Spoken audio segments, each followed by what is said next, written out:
Happy birthday!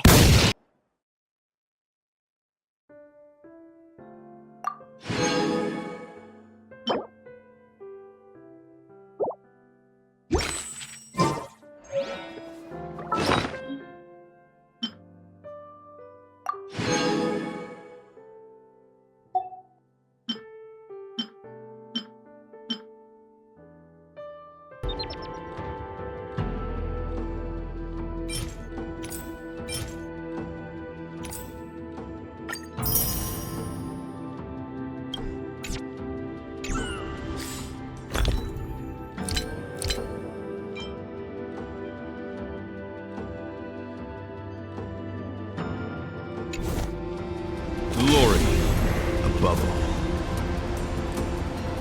Have you seen this steambird?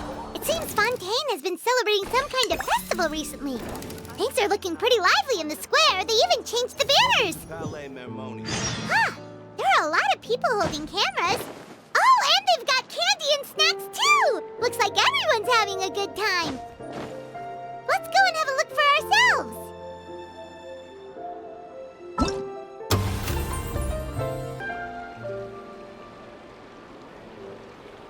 Seriously? But, Mr. Morris, I don't understand, sir. How can you only be telling me this now? I'm afraid that there's nothing really I can do.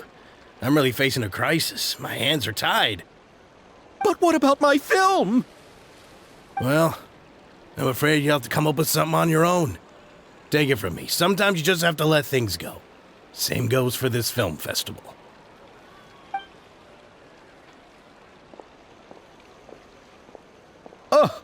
Oh. Hey, isn't that Xavier? So he's back in Fontaine now. Xavier! Oh, why, if it isn't the dear Traveler and Paimon. I really didn't expect to bump into you here at this time. Well, I was doing just fine until I received some terrible news just now. The investor I was working with for my upcoming film has fallen upon some hard times and is no longer able to provide the promised amount of funds. Can't you just find a different investor? Unfortunately, that's not how it works. We had signed an agreement specific to the Fontaine Film Festival, stipulating that I cannot work with any other investors until the festival is finished. The Fontaine Film Festival? What's that? Oh, is this your first time participating in Fontaine's Fontaine Film Festival? Then allow me to fill you in. The Fontaine Festival was established to commemorate the legendary Loch Knights, who went on a quest to search for the Oceanids and eventually welcomed the Hydro Arconageria. The holiday is deeply connected to the founding of Fontaine, as well as its unique laws and trials. It's one of the most important festivals for this nation. But what's with that weird expression on your face? It's like you're trying really hard to remember something. I was just trying to recall the exact description from the books, in order to avoid any unnecessary arguments over semantics. I usually try to recite things straight from the source. Well, either way, Paimon thinks she gets it now. It's just like the Windbloom Festival in Mondstadt, and the Lantern Rite in Lille. Yes, those are festivals of a similar variety. Who doesn't like a good festival? And just like those of other nations, Fontaine will hold a plethora of events around this time each year. To commemorate the Loch Knights, people will imitate them by putting on special costumes, raising golden cups, and going door to door asking for pure water. But a few years ago, Lady Furina started to find the whole idea a little drab, and so decided to change the part about pure water to sweets. That really doesn't surprise Paimon at all. The whole thing seems more akin to a carnival now, and it's quite popular among the kids. Every year you can hear a bunch of them saying, "Trial or treat." Oh, that sounds pretty fun. But how does that connect back to the film festival you mentioned? Yes, it appears I've strayed off topic. I just got too excited after seeing you. Let me get back to the point. The Fontaine Film Festival is an event proposed by the Fontaine Film Association this year. Now that film technology has matured as a medium, it's the perfect time to introduce more people to the art form. During this time, people may submit films to be evaluated, and the entry with the highest score will be given the Furina Award by the association. The what award? The Furina Award! You know, after the Hydro Archon. They coined it while Lady Furina was still in power, but even though things have changed, no one has made any motion to update the name. Perhaps everyone still thinks of it as a pretty appropriate name. Even though she isn't the Hydro Archon any longer, Lady Furina is still Fontaine's superstar. Anyone with eyes can see the way she shines on the stage. Huh. Alright. Guess the name does work pretty well when you put it that way. Oh, but who would have guessed there'd be an issue with the funding? How will I ever explain this to Miss Chiori? Not to say all the other actors who traveled all the way here from Inazuma. Chiori? Sounds familiar. Where have we heard that name before? Yes, that's her. I asked her to oversee the event's art direction, including the design of the actors' costumes and appearances. Oh, Paimon remembers now! Navia said that her clothes were designed by Chiori, and Kirara's outfit too! How to describe her? Well, she tends to be pretty direct and can be very forceful when it comes to dealing with people.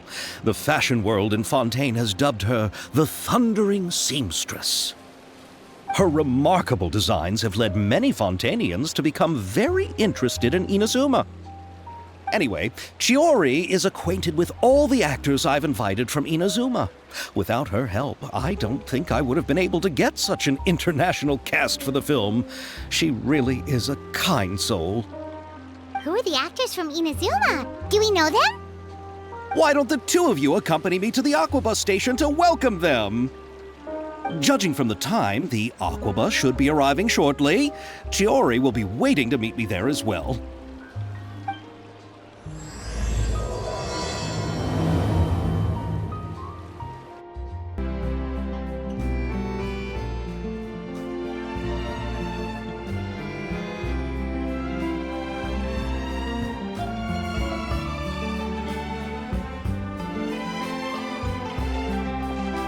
Miss Chiori? Your talk with the investor sure went fast. The Aquabus hasn't even arrived yet. Oh? And who are they? Allow me to introduce you. This is the Traveler and Paimon. Pleased to meet you. Likewise! We've heard the owner of Chioriya Boutique is a skilled seamstress, so it's a real pleasure to finally meet you in person. Thank you. I just wanted to make sure she wouldn't always look like a cat that had been unceremoniously dropped in a bucket of paint. So tell me, what happened? I can tell the conversation didn't go quite as expected. Well, it's like this.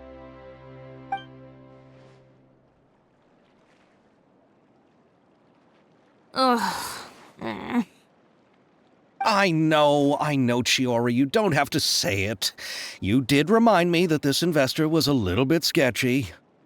Yes, there's no doubt about that. But how could I pass it up? He offered me twice as much as the others. And therein lies the problem. Yes, but just put yourself in my shoes. After obtaining such an excellent script, it's only natural that I would want to make the most of the film. The budgets that the others had proposed were nowhere near enough. It's difficult to find someone willing to front such a large amount of mora, so... Don't be sad, Xavier. We might be able to help scrounge up some more together for you. Oh, thank you, Paimon. That means a lot to me. But the cost of the film is staggering. I'm afraid that any mora we can scrounge together in a short amount of time won't even be able to cover the actors' fees. We need to move on. What's happened has already happened, and there's no changing it. But now's not the time to give up. What? You're saying that you have a plan? No, that's not what I mean. I'm simply saying I wouldn't give up just yet. The actors I recommended aren't just after Mora after all.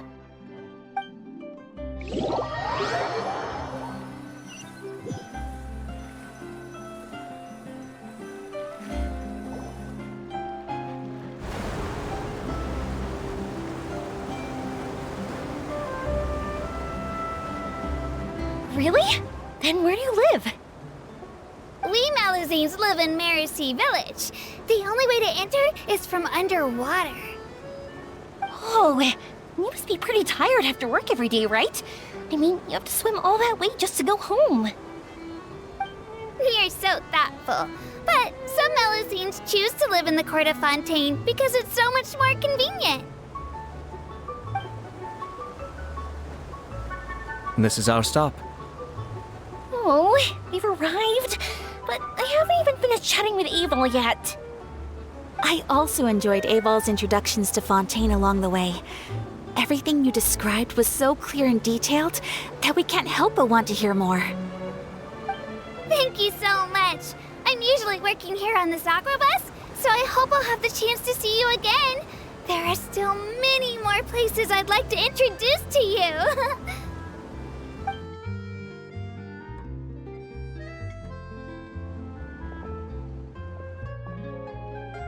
Welcome to the court of Fontaine. Chiori, you sure have changed a lot. This is the first time we've seen you since you left Inazuma. I haven't realized it's been so long. I was in such a rush when I left that I didn't even get to say goodbye. Thank you for extending the invitation, Mr. Xavier. I'm looking forward to a fruitful trip here in Fontaine. It's an honor to have the head of the Kamisato clan visit us. So they're who you meant when you said you had actors coming from Inazuma? Oh? It's the Traveler and Paimon. Wow, what a coincidence! Ayaka and I were just talking about you on the way here. Are you also here for the film? We just ran into Xavier earlier and came over with him. But I'm not an actress. Sir Kamisato and Lady Ayaka are the real actors here. I'm just tagging along with Ayaka to have a good time together. About that, I mean, how was I supposed to contact you when I was making preparations for the film? I figured you were probably busy, and I didn't want to disturb you. So I could only keep you in the back of my mind while I sought other actors to play the lead roles in the film. I had been thinking about a surprise reunion with you during our trip here, but you still managed to surprise me first. Oh, so you all know each other already! My, what a coincidence! What are the chances everyone could be brought together here like this? Why don't we go to Hotel de Boer and catch up over a meal? I've already made a reservation. Huh? Did you reserve 2 spots for us too? Yes, of course, of course. I'll be sure to tell the boss to serve a few more delicious dishes just to make sure there'll be enough food. Very well. Then please, kindly lead the way, Mr. Xavier.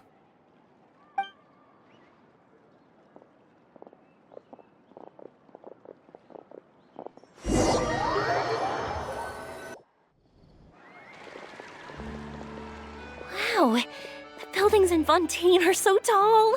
Just look at how big they are. And there's the fountain that Aval mentioned earlier. It really is a magnificent sight. And look at that huge spinning sphere! Where does it get its power? Wait a sec! Could it be one of those clockwork mecha we've heard so much about? So this is what food from Fontaine is like. It sure is different from what we have in Inazuma. How should I describe it? It seems like you have to go through a lot more steps to make them. And the flavor has many layers too. Yes. When I first went to Inazuma, I actually thought the food there tasted a little too bland. It took some time for me to get used to it. Let's get back to the purpose of this trip for a moment, shall we? How have preparations for the film been coming along, Mr. Xavier? Well, I've already assembled most of the film crew. A lighting specialist, a prop manager, and a costume designer. I've also bought the copyrights from the novel's author. Oh, it's called The Two Musketeers, right? I read the script you sent me on the way here. The story is pretty good. Originally, I was planning to start filming as soon as Sir Kamisato and Lady Ayaka arrived in Fontaine, but I'm afraid I've run into a bit of a problem. Oh? What is it? It has to do with the film's investor, Mr. Morris. He suddenly informed me this morning that he's encountered some financial trouble and will be unable to release to me the amount of funding agreed upon. It's said that Fontaine's legal system is well developed. If he has violated the contract, then can't you simply take him to court over the matter? Well, I'm still more concerned about filming. Even if I were to take him to court, I'm afraid it would take months before the case could even be heard. Then, is there a way we could raise funds ourselves to solve the problem? I've considered that option too, but unfortunately, it's difficult to gather such a large amount of mora on such short notice. Besides, we have to consider the film festival's submission deadline. Mr. XAVIER, if Ayaka and I were willing to perform for free, would that resolve the problem you are currently facing? What? No, out of the question. To have you come all this way just to act for free? Oh, no, that won't do. There's no need to worry, Mr. XAVIER. My brother and I had actually intended to work for free after receiving your invitation. Inazuma has only recently reopened its borders, and needs to strengthen its relations and cultural ties with other nations. We didn't have many collaboration projects with Fontaine in the past, so we hoped this trip would serve as a good start for the future. Indeed. You could say that's the real reason why the Yashiro Commission agreed to come to Fontaine. I understand, but having you two act for free just doesn't seem right. Not at all. While we're officially here to conduct a cultural survey of sorts, we must express our sincerity if we want to establish formal cultural ties with your nation. This film will serve as proof of friendly cooperation and cultural exchange between Inazuma and Fontaine. It's my hope that the film can be finished and released as smoothly as possible. If you still don't feel comfortable with this arrangement, I would also be more than happy to be introduced to some other renowned individuals in Fontaine's literary and artistic circles. All right, I'll do as you say. Thank you so much. I'll make sure to cobble together enough mora now, even if it means selling my house, my camera, and every single family heirloom. Come on now, no need to go that far. I'll also help you out as a brand sponsor. Me too! Even though I didn't bring much more to spend on this trip, it's still better than nothing. You are too kind, all of you. I really don't know how to... Ew. All right, enough about that. Now that we have Xavier's savings, my support, and 2 leads who are willing to act for free, I think we will be able to make this happen. So, instead of mora, you'll help with filming and production. Oh, but how can we help with that? We don't know much about making a film. All right, pull yourself together, Xavier. Tell us if there are still any open positions left among the crew. All right. Let me think. We still need a camera operator, a clapper loader, and someone to manage logistics. I originally wanted to personally serve as director, but I've been too busy working as the producer. So the positions of director and director's assistant will also need to be filled. Paimon knows what the director and the logistics support person do, but what's a clapper loader? The clapper loader is responsible for using the clapper board to record and organize the information of each shot when the camera operator begins shooting. The work requires both patience and careful attention to detail. A clapper board? Oh, you mean the thing they hold that goes clap whenever they start filming? Yes, that's right. Are you interested in that job? For sure! Paimon's always wanted to try that. All right, then you'll be our clapper loader. I can find someone from the store to help with logistics. What do you think, Xavier? Fine by me. As for our camera operator, I was thinking of letting the Traveler take the role. Oh, she's great when it comes to using a camera, Paimon can't even count how many things we've taken photos of during our journey. Yes, that's also what I was thinking. I noticed the Traveler had an eye for photography and composition when we worked together previously. I'm sure that's due to the Traveler's journey across Tevat and all the places they've seen. After so many adventures, using a camera must be second nature by now. What do you say, Traveler? Are you interested in the job? Thank you. It really means a lot to me. Come on, friend. Let me give you a big warm hug. So all that's left for us to find is a director and an assistant. Oh, me! I want to be the director's assistant.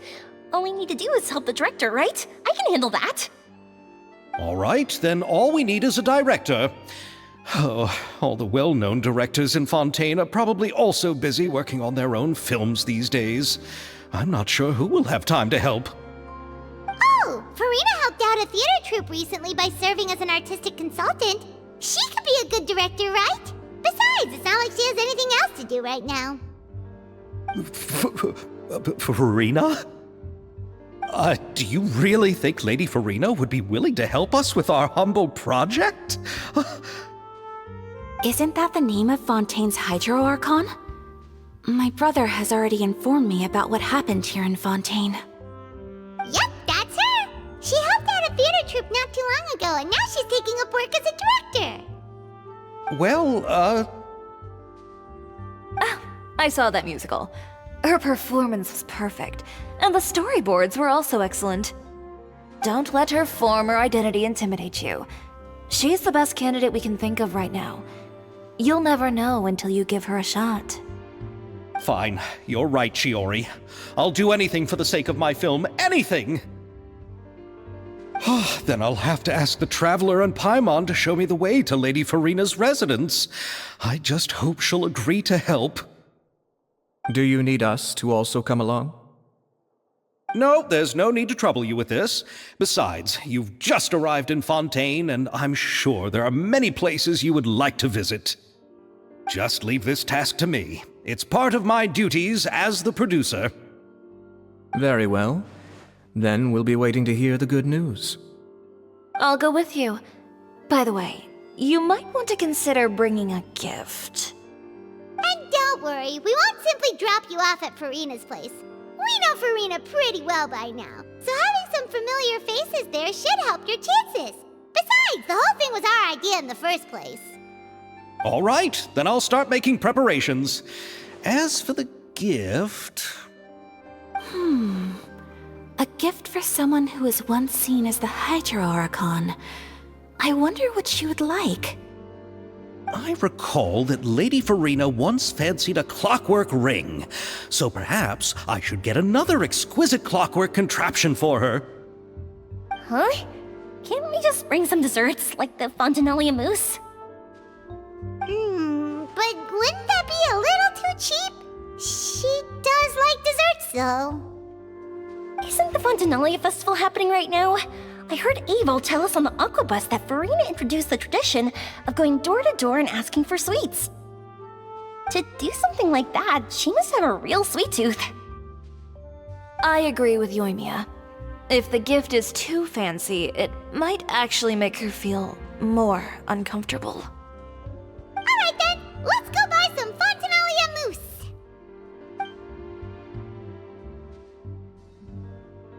But will that really be enough? We'll be asking her to do a lot of work, you know.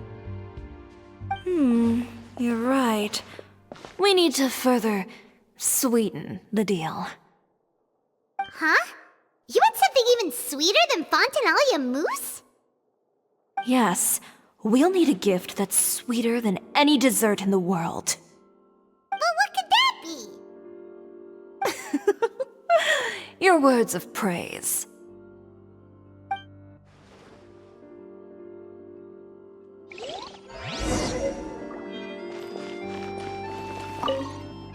Looking forward to the good news.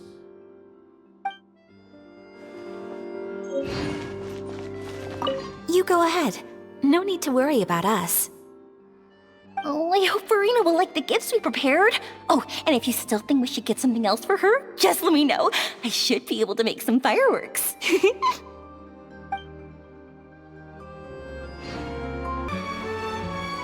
here! This is where Furina lives. Okay, I'll go knock on the door.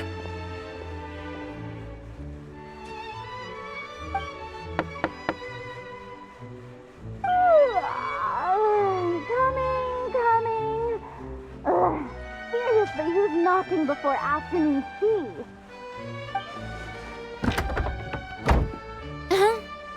Who are you? Lady Furina, please allow me to introduce myself. I am XAVIER, a film director. Hello. Oh, is that the traveler in Paimon I see behind you? And who's this? I'm Chiori. Ah, the one from Chiori Boutique. Hello. So, what are you all doing here? Do you need something? Did you just get up, Furina? It's already past noon, you know. Huh? Oh, Paimon means the weather is so nice in the afternoon and the sun is so warm. Just like how you make us feel. Sleeping in late is a really smart idea. No. I was just up late last night reading some novels. What does sleeping in have to do with the weather? This is a small gift we've prepared for you, Lady Furina. We hope you like it. No need to be so formal. I'm just a regular person like everyone else now. Oh, is this Fontaine mousse? It's one of my favorites. That's great! So, actually, there's something we need your help with. Given your renowned passion and understanding of drama, I would like to ask that you serve as the director of our film crew. Oh, but didn't you just say that you're a director? Yes, but for this particular project, I'm mainly working as a producer. Besides, I'm sure that your understanding of the performing arts far surpasses my own, Lady Furina. Are the Traveler and Paimon also part of the film crew? Yep, we sure are. Paimon's the clapper loader and she's the camera operator. Camera operator? That can be a pretty technical job, and it directly affects the final quality of the film. Are you really up to it? No, I'm not questioning your abilities. It's just that I've never really seen you use a camera before. Maybe you can come up with a test for the Traveler and see for yourself. If she can satisfy you with her camera skills, then you'd have nothing to worry about and can join the team. What do you say? You sure are getting better at rolling with the situation, Paimon. Oh, I do wish to see how skilled the Traveler really is with a camera. All right, how about this? We'll work with what we have. I'll give you some scenarios and see if your work is up to my standards. Very good. It's essential for the camera operator to understand the director's vision. I'll make my decision after seeing your work. Are you ready? I have high standards, you know. Okay, grab the camera and I'll give you a scenario. Are you ready? I have high standards, you know. Okay, grab the camera and I'll give you a scenario.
Oh, it appears that you have more skill than I thought.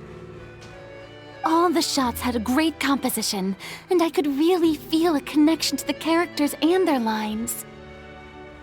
Yeah! Does that mean you agree to be our director, Furina? Did you think I would agree just like that? After our performance of The Little Oceanid, I've begun to make a name for myself again, you know. In fact, I've already had several troops approach me for the Fontaine Film Festival. Unfortunately, the scripts were all pretty boring and didn't pique my interest. If others were to find out I agreed to work with you so easily, then, well... Hey, but didn't we have a deal? What else do we need to do to convince you, Furina? Well, what about the pay? Huh? You know, how much you're willing to pay me to be the director? The pay is also an important factor for me to consider, you know. Well, I can offer you this much? What? That's all? If Neuvillette were to hear of this, he could charge you with underpaying your labor. I'm sorry, but our crew is in a tight financial spot at the moment. I see. Well, even though it's highly unlikely now that I'll join your crew, there's still something I'd like to ask. Exactly what film are you planning to make? Oh, our script is an adaptation of The Two Musketeers. Huh? Wait, you mean the suspense thriller novel that was a #1 bestseller? Oh, so Furina's read it too. Of course I read it. I've always had a keen interest in artistic works that strike a chord with the populace. I see. It all makes sense now. You must have used most of the budget to pay for the copyright. Not really. The novel's author transferred the copyright to me practically for free once he heard that I wanted to make a film adaptation of the story. The lack of budget is due to another issue. He probably just wants to get his name out there. So, Mora isn't the most important thing to him right now. It reminds me of a delivery courier who wears one of my designs while traveling all across Teyvat. I didn't charge her much for the outfit either. The exposure she provides for my brand is well worth it. So, are you a big fan of this story, Furina? Well, it's alright. The pacing of the story is good, but the character relationships could use some work. When I was reading it before, I always felt like some things were left on a rather unsatisfactory note. I have high standards, you know. Ahem, Mr. XAVIER, if, hypothetically speaking, I agree to be the director, how much freedom would I have in terms of script revisions and creative interpretation? Oh, as much freedom as you would need. I wouldn't dare doubt the tastes of Fontaine's greatest star. Good. Then I'm free to alter the script as I see fit? Absolutely, no problem. All right. It seems that your crew really can't go on without my care and direction. So, you agree? Yes, I agree.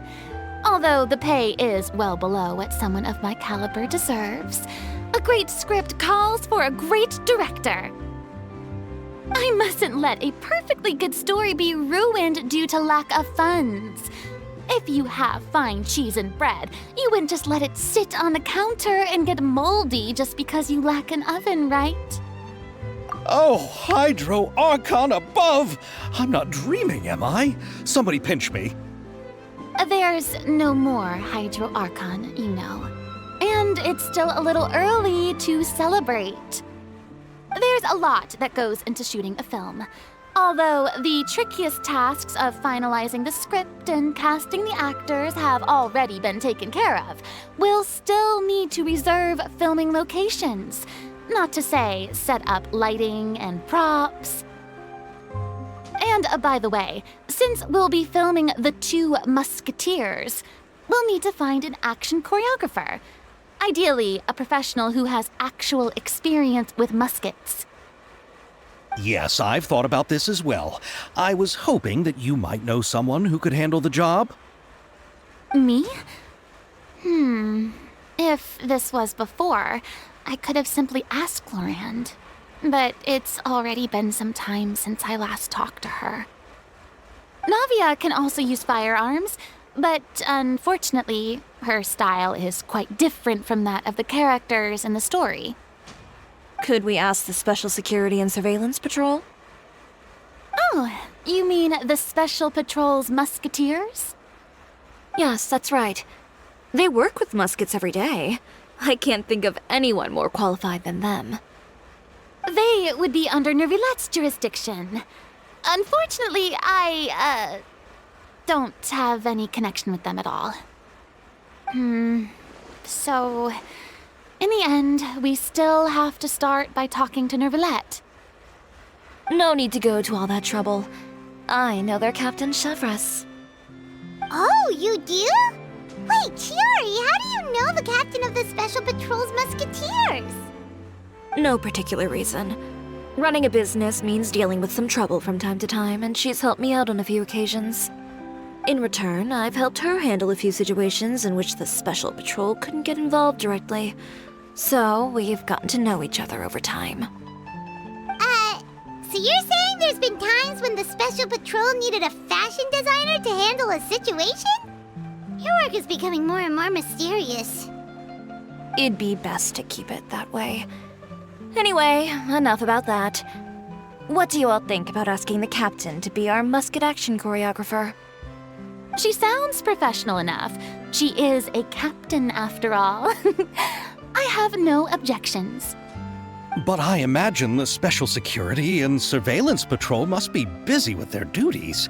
Do you think she'd really have time to help with shooting a film? And then there's the issue of pay. Well, it just so happens that she's also not the kind of person that's just after Mora. As for whether she has time, I'll have to go and ask her first. Then I'll leave that to you. Macaroni's on sale today, so I've got to go. You can just tell me how things went when we discuss tomorrow's plan later. No problem. Having Furina join feels like a big boost to our team! Of course. Just wait until the day of our premiere. You'll witness the true power of my name in these lands. You'll be so glad I agreed to help. I can guarantee that even the standing tickets will be sold out. I'll be sure to ask some people I know to see if they'd be willing to act as extras. Seems like you're finally getting more comfortable with your own reputation now. I didn't ask for the Clapper Loader's commentary, Paimon. Then let's get going. I happen to know where Chevreuse is today. By the way, I'm curious. If my pay is so low, then what about our two lead actors? Didn't they travel here all the way from Inazuma? Actually, they told us that they see the trip as part of a cultural exchange, so they didn't ask for any pay. What? So is every person in Teyvat who doesn't want money gathered here to shoot this film? Don't tell me Chiori isn't being paid either.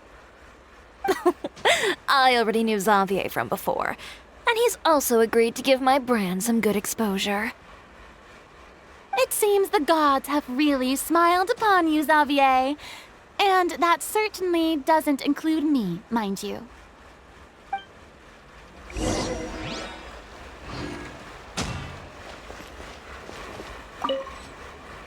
Besides the macaroni, I should also pick up some tomato sauce.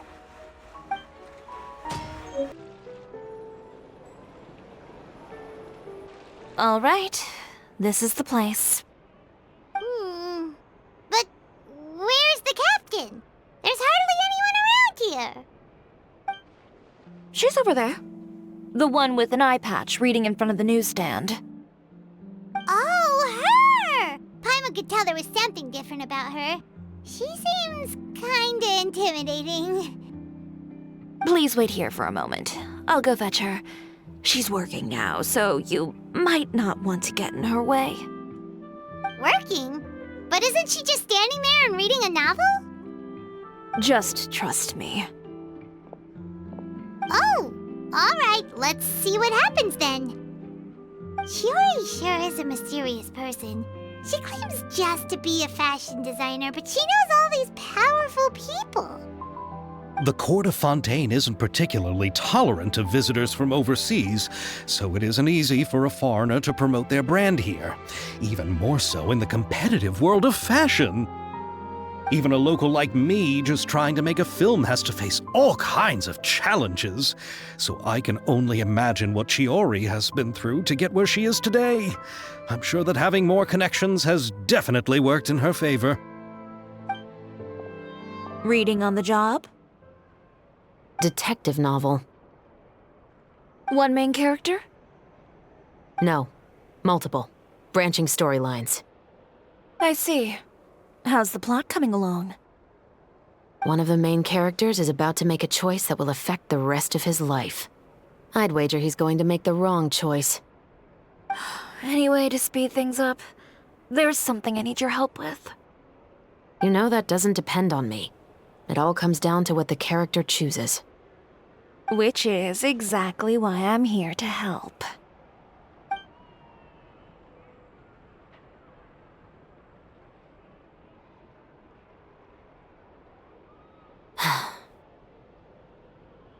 All right. It appears he made the wrong choice in the end. Halt! Huh? What's going on? Hand over whatever you're holding. Oh, it's just a book. I didn't buy anything else.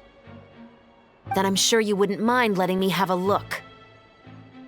Excuse me, officer. I don't mind you standing around here, not purchasing anything, but I'd prefer if you didn't disturb my customers. It's bad for business, you know? Don't give me that act. You won't be able to get off so easily either. I am Chevreuse, captain of Fontaine's Special Security and Surveillance Patrol. I will say this one last time. Hand over whatever you're holding at once. And before you do anything unwise, let me remind you that I'll have you on the ground before you can even think about making a run for it. All right. I'll give it to you. But please let me say something first. If there's any contraband in that book, then the shopkeeper here is the one who slipped it in. I don't have anything to do with this.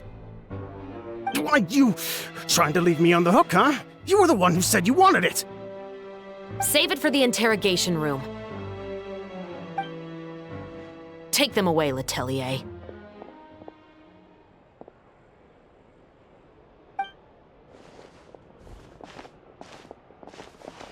What's going on here? One second you're reading a book and the next you're escorting people away. And who are...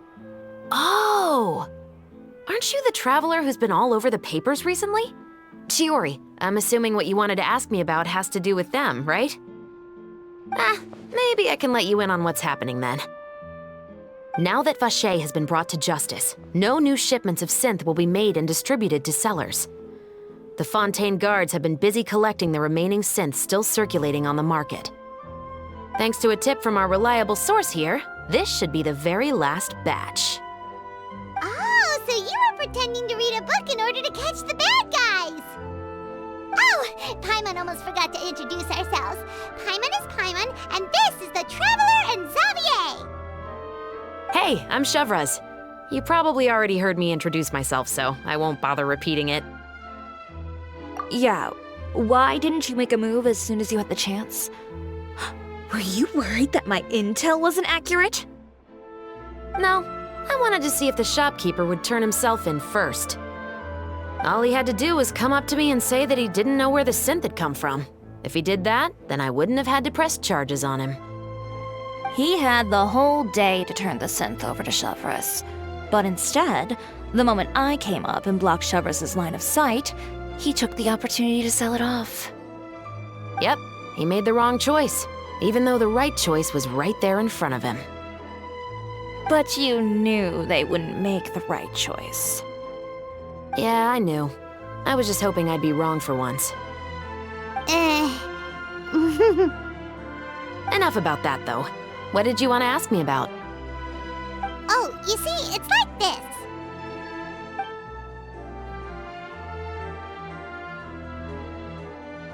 The Two Musketeers.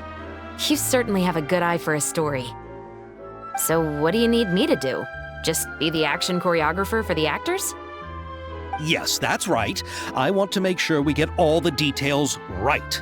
I want the actor's posture and understanding of firearms to be as realistic as possible. However, I'm afraid this work will require a bit of your time, since you'll have to be present whenever we're filming. Also, as for the pay... No need to say any more. I'll join. Huh? Just like that? Really? You're willing to help us with our humble film project? Sure, it's no big deal. As I said, we've wrapped up our investigation here, so I don't have any other tasks on my plate for the moment. Besides, I personally really like this novel. I even have the collector's edition at home. Stories where justice prevails over evil never get old for me. Then we've got a deal? Yes, I'll see you on set tomorrow. Oh my! I can hardly believe it! I should tell Lady Furina immediately. Oh, and I must tell the prop manager and lighting technician to get everything ready. We start filming tomorrow! Calm down, XAVIER. The film is going to take more than just a day to finish. Still, I should also head back now and start preparing the actors' costumes and makeup. Alright, guess that's it for today then. Traveler, Paimon, please stay for a moment. I have something to tell you. Then I'll take XAVIER back. Poor thing. He's so excited that he can't even walk straight anymore. I don't want to spend our first day fishing our producer out of the fountain. He'd better.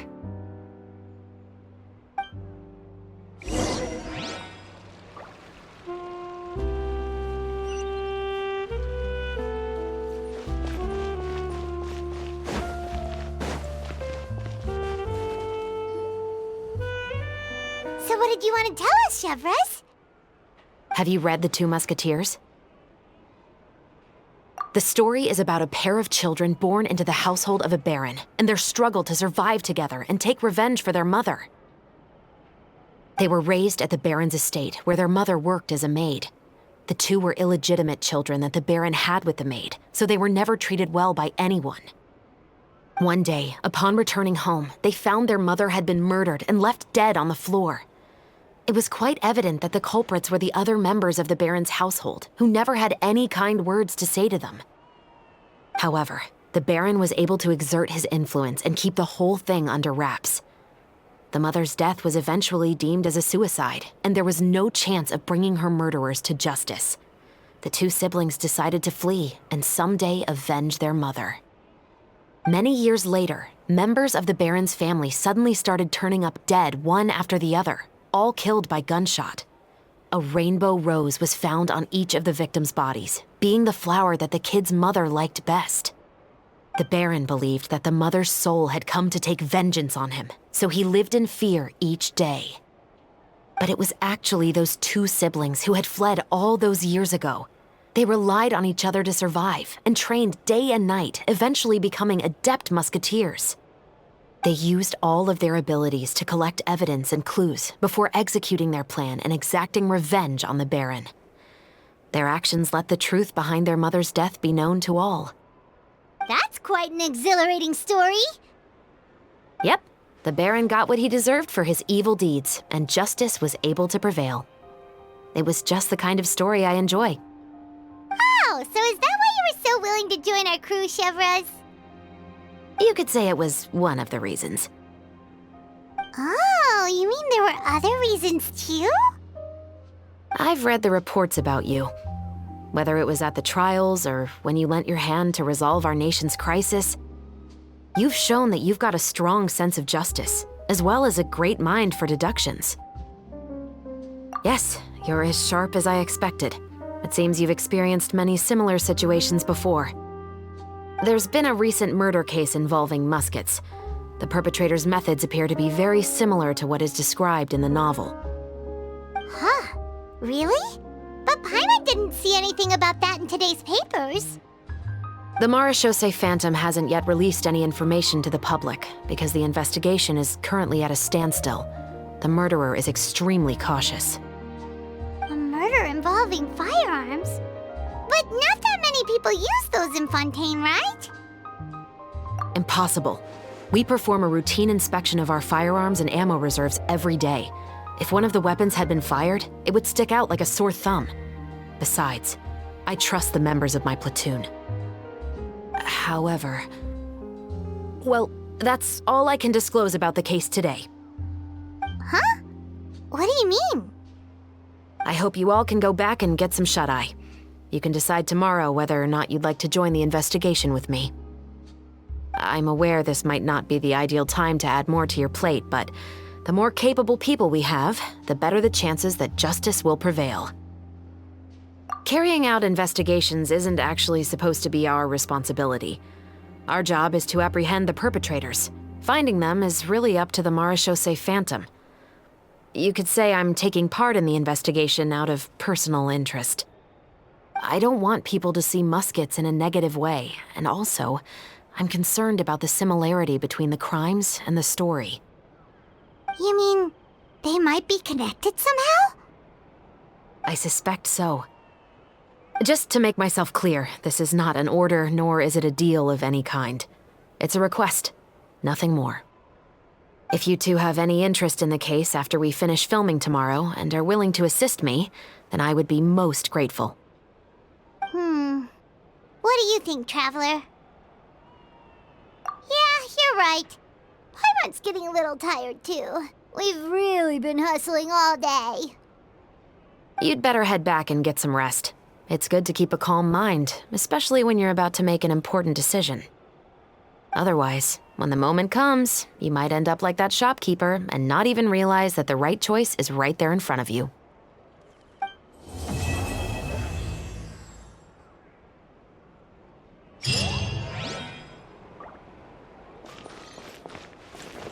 Watch out!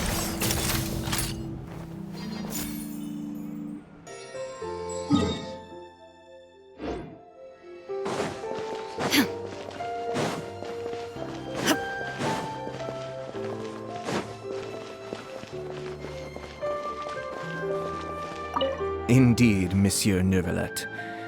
I'd very much appreciate hearing your thoughts on everything we just discussed, including my initial proposal and the general direction of our potential cooperation.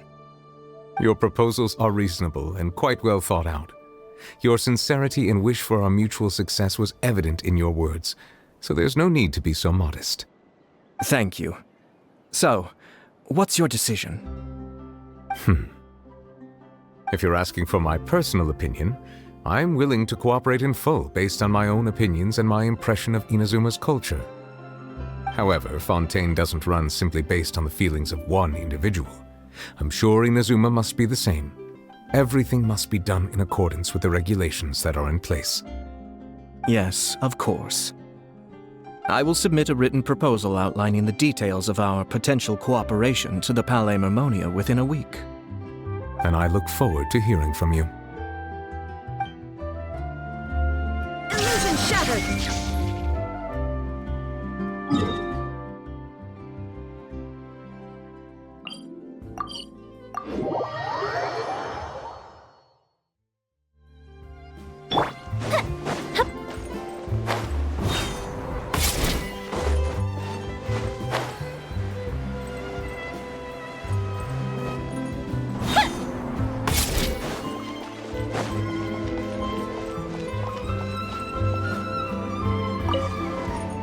Here, Yoimiya. Try some conch madeleine. No, you ordered it, Ayaka, so you should be the first to try. To be honest, I ordered it for you.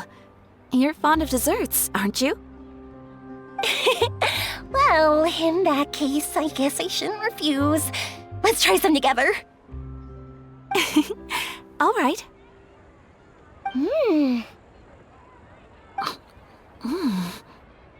This is amazing! Oh, the texture is so soft! You can feel the super rich aroma of butter as soon as you take a bite, and the aftertaste is pure bliss! Great. I'm glad you like it. I enjoyed it too, and I really like the swirly design. I've heard that it's supposed to look like a barrel conch. I've never actually seen one myself, but now I'm really curious about what it looks like. Hey, Ayaka, when you can find the time, would you like to go search for one underwater with me? All right. Why don't we go right after this? Great! Then that's a plan. There are so many places I'd like to visit with you.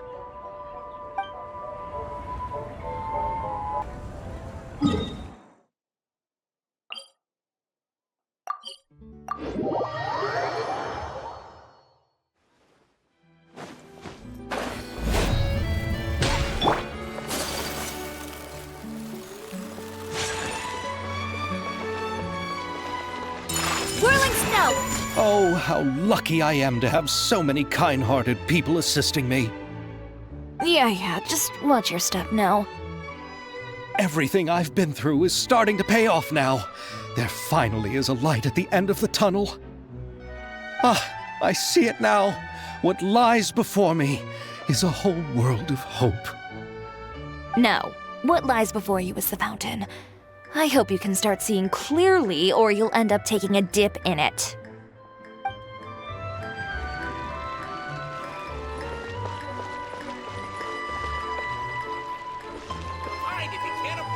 Just give me the... Embrace the ice!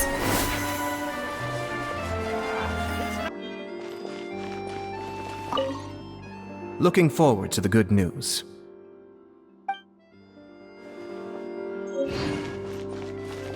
You go ahead. No need to worry about us. Oh, I hope Furina will like the gifts we prepared. Oh, and if you still think we should get something else for her, just let me know. I should be able to make some fireworks.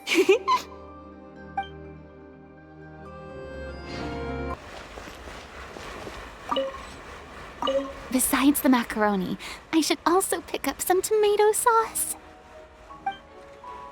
It's finally time to meet up with everyone. Paimon even dreamt of making the film last night. If Paimon remembers right, we're meeting at Hotel de Boer. Let's get going! Ayaka! Yoimiya! You're already here! Good morning. Xavier said yesterday afternoon went well. Yeah, and how about you, Ayaka? What were you up to yesterday? After we split up, Ayato went to see Udex Neuvillette at the Palais Mermonia. I was originally thinking of going with him, but he said he could manage it himself. He told me to go see the sights around Fontaine and to enjoy the local culture. So I rode the aqua bus with Yoimiya and visited the opera house on Aranias Island. Yeah, you wouldn't believe what we saw there! 2 mechanical puppets that were dancing together! You've already seen them, right? Yeah, those two! Amazing, aren't they? We sat and watched for quite a while. It was mesmerizing, like we could keep watching them forever. Oh, it was the same for us the first time we saw them, too! Afterwards, we went swimming at the beach! Well, diving, to be exact. It was the first time I ever breathed underwater! I held Ayaka's hand and we counted down together. 3, 2, 1, and then splash! We were beneath the waves. At first, I didn't dare to open my mouth. But once I couldn't hold my breath any longer, I decided to take a big breath in. Turns out the water wasn't as salty as I imagined. It didn't really taste like anything at all. Before I knew it, I was breathing like normal down there. It was an amazing feeling. Ayaka said I was too nervous and needed to loosen my grip. She got used to everything way faster than I did. I knew that the Traveler could do it, so I had no doubt we could do it too. That helped me feel at ease as soon as we dove in. The underwater world in Fontaine truly is beautiful. I love seeing the romaritime flowers blossoming underwater, like little candles lighting up the streets at night. Yeah, and there were so many creatures that we've never seen in Inazuma. Like those fish that shimmer like a sword blade. Whoosh! Oh, and those big fish that call when they see people. Ooh. Oh, you mean hunter's rays and blubber beasts. I just love the name Blubber Beast. Just wait till Pops and the others hear about this. They probably won't believe a word I say.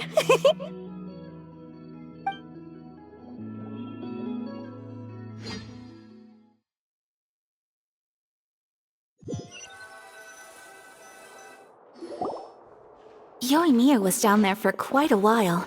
It was dark before we finally rode the aquabus back to the city. I figured she'd want to sleep in today. Yeah, even I was worried that I wouldn't be able to get up. I still felt like I was drifting in the waves when I went to sleep last night. But as soon as I woke up today, I remembered that we'd all be shooting a film together, and I was ready to go. Speaking of the film, where's everybody else? My brother and XAVIER were speaking to the restaurant owner about using the place as a filming location. They should be here soon. As for the others, We're here.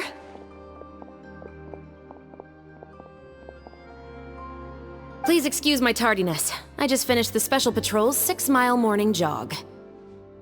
Wait, 6 miles? I'm so tired. I heard you all chatting, so I decided to come down. I sure could use some of that endless energy everyone else has. good morning, everyone. Morning. Can someone fetch me a cup of coffee? More milk, hold the sugar. Sure, I'd be happy to do that for you. No, you can't go anywhere. Please, have a seat over here so I can get started on your makeup. Ugh, the last thing I want is coffee stains on my costumes. I can get the coffee. It's the perfect job for an assistant.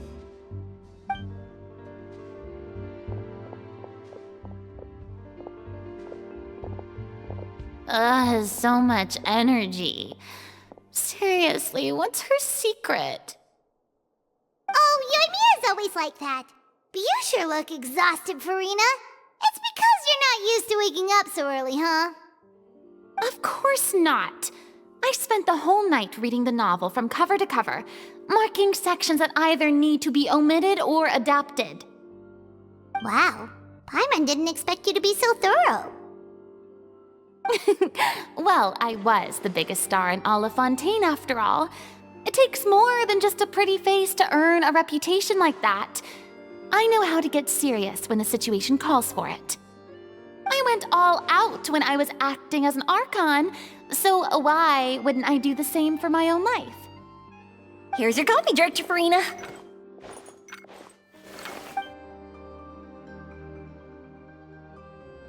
Oh, thank you. The sound of being called director and the aroma of coffee feels almost as refreshing as hearing the birds chirping in the morning. It seems everyone has managed to arrive on time.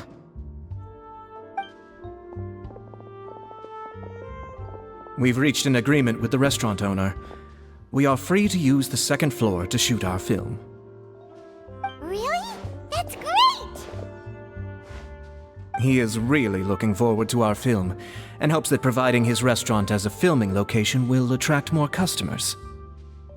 Well then, Mr. XAVIER, I'll leave the rest to you. Okay, thanks. First, I'd like to introduce our new members.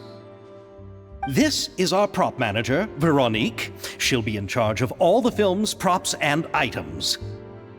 And this is Bonneau, our lighting technician. He'll be in charge of lighting and illumination to set up each scene's atmosphere. Wow, sure feels like we have some real professionals joining the crew now. First of all, please allow me to first express my sincerest gratitude to everyone in the crew.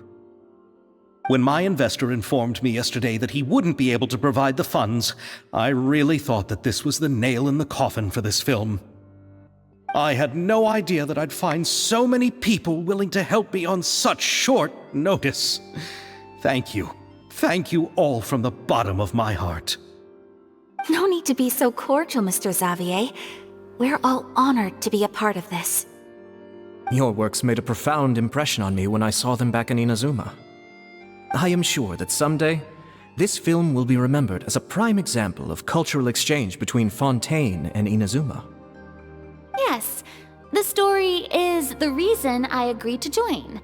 I can't bear to even imagine what this film would look like without the very best director. Anyway, I would like to make a promise to everyone that as the producer of this film, I'll do whatever I can to ensure that everything goes as smoothly as possible. This is not just my film. It also embodies the thoughts and feelings of every person here, as well as the endless effort we are about to pour into it. So, without further ado, the Two Musketeers will officially begin filming now!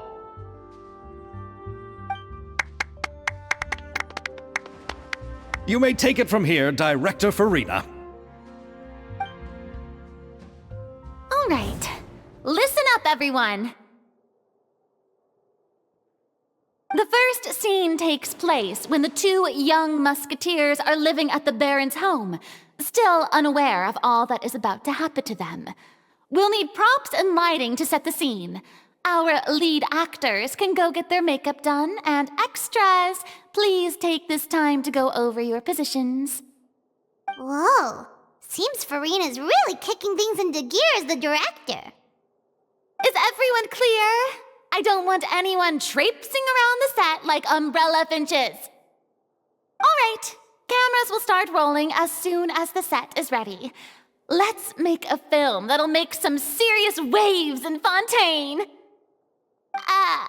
Not the kind of waves that drown people. I mean, the good kind of waves. Seems like she's still a bit traumatized by that. Anyway, let's go see if there's anything we can do to help.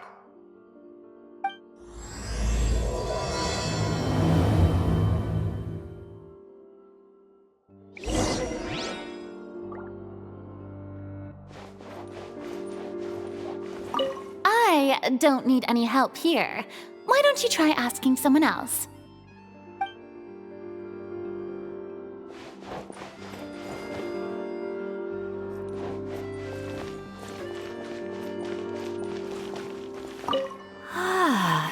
So this is what a musket looks like. Not exactly.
How about here? A little more to the left. You got it. Hey, Yoimiya, do you need a hand? No, I'm fine. You know, doing the lighting is kind of like designing a fireworks show. It's interesting to imagine what kind of atmosphere the lights will create. I heard that the Traveler will be operating the camera and Paimon will be the clapper loader, right? Those roles are just perfect for the two of you. Really? Is that because it'll be easy for Paimon to hold the clapperboard while flying? Well, sure, there's that, but that's not exactly what I meant. I just think that after all your journeys together, you two must have developed a super close bond and just naturally know how to work with each other. If I'm not mistaken, the director will want the cameras rolling as soon as the clapperboard goes clack. Oh, I see. It's amazing to see the magic behind filmmaking. Yoimiya, we need lights over there, too. Oh, on it! I've got to get back to work. Chat with you later. Oh, it's exciting to see so many people working together to bring the film to life. Seems like Yoimiya's really getting into it. But she was right. We do have a super close bond, don't we? Paimon's really happy to hear that.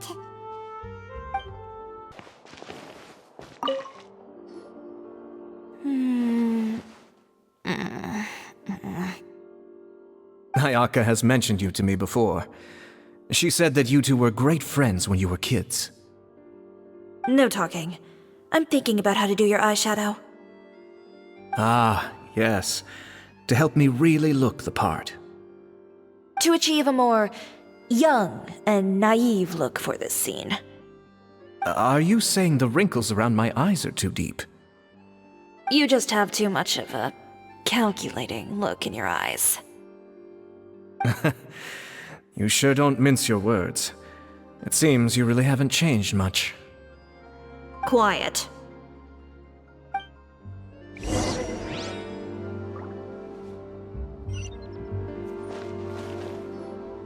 So, this is a real musket? No, it's just a prop weapon. Not bad. Have you seen a real musket before? Only in books and newspapers. I made this one based on the relative shape and proportions I saw in reference images. When we're filming, some special gunpowder will be applied around the muzzle, which will help create the flash and smoke effects of a real gun being fired. Which means it'll be up to the actors to portray the recoil. That's right. The sound effects for gunshots will also be added in post-production. Thank you, Veronique. I think I know where to start now. However, the musket's gears and firing pin could still use some work. Adding some wear on the metallic components will make them appear more realistic. Also, be sure to rub the muskets with some oil each time before we start shooting. That'll give the impression that the firearms have been well-maintained. Good point. You seem to know a lot, Miss Chevreuse. I assume you use these types of firearms on a regular basis? Yes, I perform routine maintenance on my weapons every day. Just like we as people need to eat and sleep, muskets need to be cleaned and maintained. I also perform similar care for my sword every day, and familiarize myself with its shape and weight, to the point where it feels like a natural extension of my body. Yes, this way, our weapons will never betray us in the heat of battle. Yes, well said. It seems we have the same philosophy on this topic. Oh, sounds like they found a common interest to talk about. Though these props differ from the muskets I use, I can still give you some pointers. Good. I look forward to your instruction. First and foremost, never point the weapon at anyone, regardless of whether it's a real or prop weapon or whether you're holding it or it's on the table. This holds for any time when you're not actively engaging an enemy. Okay, understood. When aiming the musket, extend your arm so that it's level with your shoulder, and use your eye to look down the weapon's sights. Like this? Not bad. Now, try saying your lines. This is the end of the road for you. Good. Now turn your body a little. That way, you'll give your enemy less of a target to work with. And relax your shoulders. Here, allow me to demonstrate. This is the end of the road for you. Huh. Excuse me, Miss Chiori. Director Furina, there's something I wish to discuss with you. Oh? What is it? Like this? Yes, much better. What do you think? I do see your point. But are you sure you wish to do this? I believe it would be most fitting. Well, if you insist. All right, I understand. Miss Ayaka, Miss Chevreuse, could the two of you please come over here? Huh? What's going on? Are we gonna start filming now? Let's go see. What is it? I have a question for you, Miss Chevreuse. Would you be willing to play the role of a musketeer? What? To clarify, I would like to turn over my role to Miss Chevreuse. But brother... Don't worry, Ayaka. I actually view this as a good thing. I was becoming troubled trying to set aside some time to speak to the staff at the Palais Mermonia. I would like to have some conversations about the cultural exchange between our two countries, and I've heard that the bureaucratic process here can get rather complicated. Now, I will be able to focus on my work. Besides, you also know that I'm not really one for public performances. Are you really sure? From a director's point of view, I also felt like the relationship between the two musketeers in the original story could be improved. The older brother in the story plays the lead role with his overbearing character, but this causes his character to overshadow that of his sister, and the theme of the two supporting and relying on each other isn't conveyed very well. But if we were to change the siblings to two sisters of a similar age, then that aspect of the story might come through more clearly. Also, I've seen you instructing Ayaka. That cold and dignified personality is exactly what we need for the older musketeer. Of course, even with all these insights, the decision should still be made by Miss Chevreuse. Chevreuse mentioned that she really likes the story, right? Paimon bets that she'll take the role. All right, I'll take the role. Good. It's decided then. I'll get started on making edits to the script. We'll also need to make some immediate adjustments to the lighting, props, and costumes. I have a feeling that our adaptation will be even better than the original story. You're doing a great favor for me, Miss Chevreuse. You have my gratitude. Don't mention it. I like this character, so if anything, I should be the one thanking you. Well, since my brother is the one who brought up the idea, I suppose there's no need to worry. Let's go, Miss Chevreuse. I look forward to working with you. Please, just call me Chevreuse.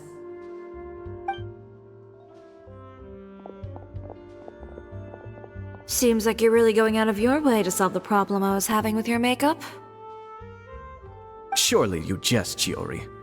I assure you that I was mostly motivated by a desire to spend more time on formal business.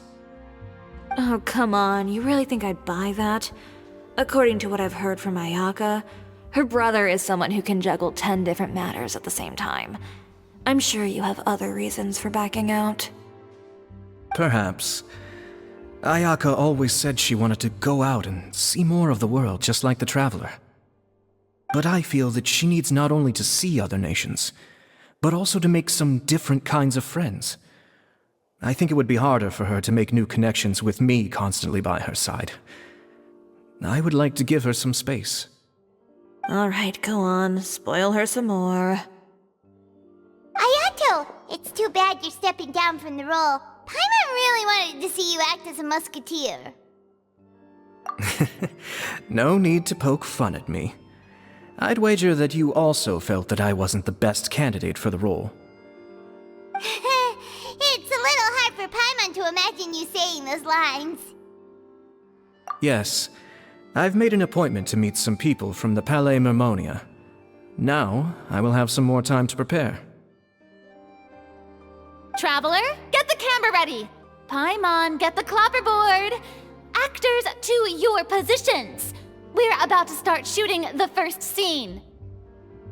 Go on now. And please take good care of Ayaka.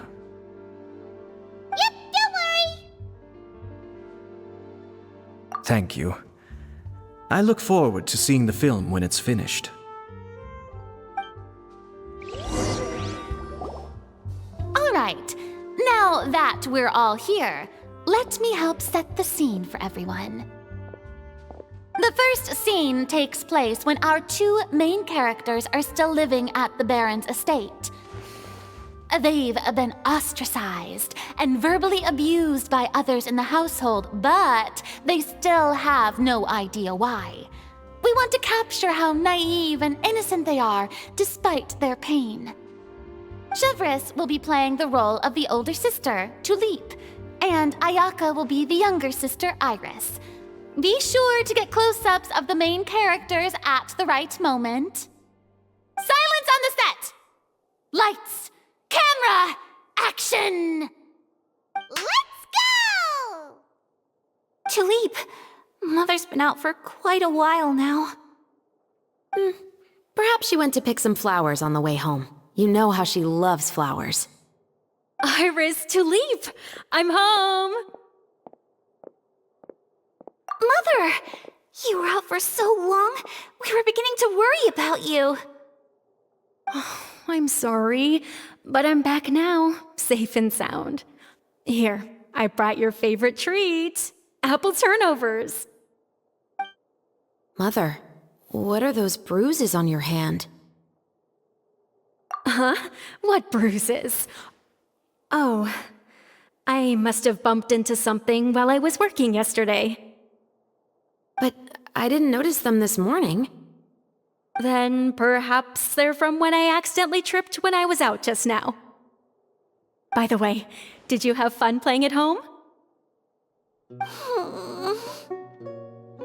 What's the matter, Iris? Well, we've realized that no one really wants to play with us. They even took Iris's doll and spat at us. And they even called us names. They said we were... Shh! It's all right, don't worry. Girls, listen to me. It doesn't matter what anyone says. Don't listen to them. No one can define you with such words. You both have wonderful lives ahead of you. Just like your names. You will both blossom like beautiful flowers. Maybe your time to blossom hasn't quite come yet, but one day, you two will bloom more beautifully than anything else. Don't let the soil you're in now ruin your future beauty, understand? My dear daughters. And cut! Not bad. The actors' emotions were all on point. Let's keep that take. Also, if our clapper loader could avoid shouting at the start of the scene next time. Oh, got it. Great. I was a little worried that my nerves would get the better of me. What about you, Chevreuse? I felt fine. The lines weren't too difficult at all. Seems like Furina must have adapted the role nicely. You two were great. I couldn't tell it was your first time acting in a film. You should have more confidence. Thank you for your encouragement. Positions, everyone! We'll move on to the next scene after we try a few more camera angles.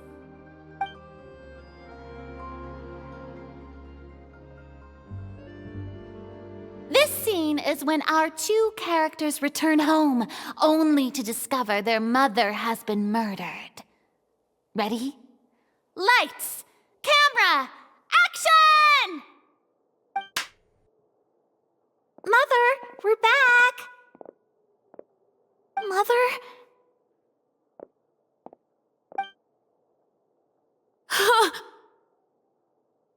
What's wrong, Tulip? Iris, stay away! Huh? Why? What's... Mother! Mother... She's...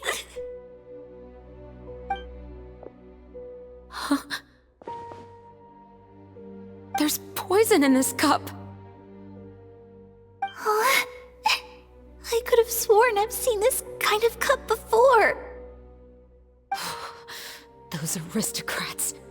They didn't even try to cover up their actions.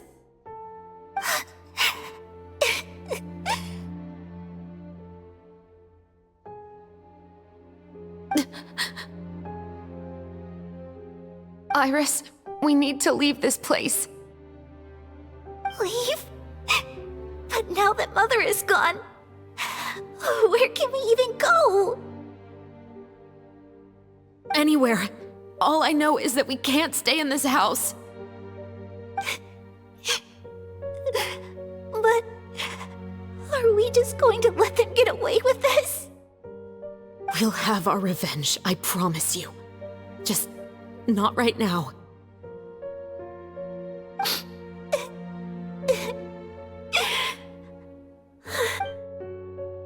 Come on, let's go. No, wait. We can't just leave Mother here like this. At least let me leave this rose with her. That's why we went out in the first place.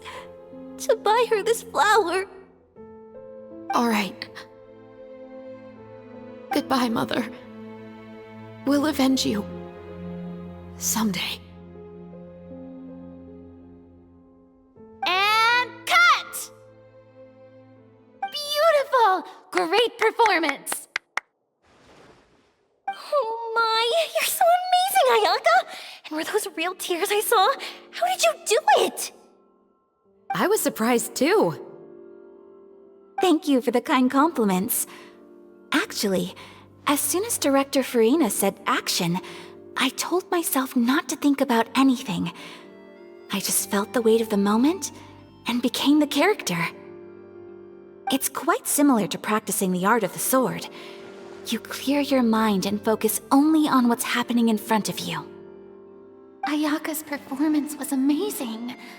Have I discovered an acting prodigy? Pipe down, everyone! We need to move on to the next scene!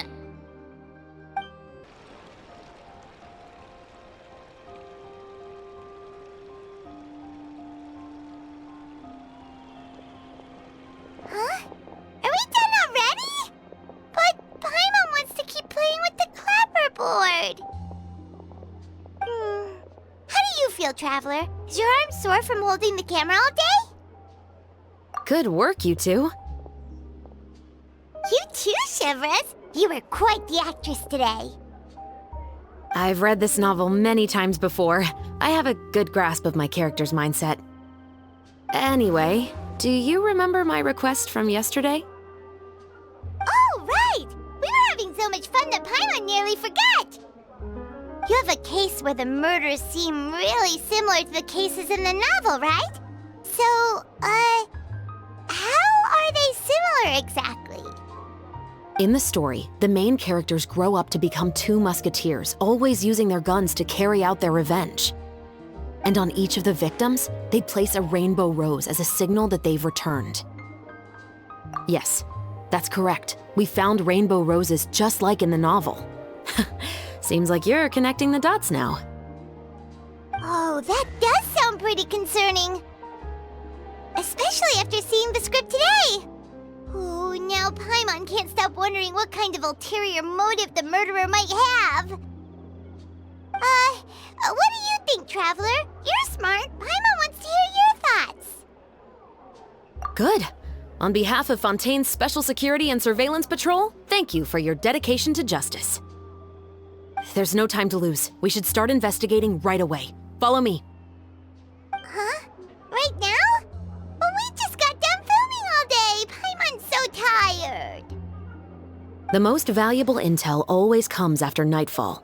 They are like small, remote islands in the middle of the sea. If you don't stay vigilant, you will pass right by them in the fog. That's how one of my favorite books always puts it, at least.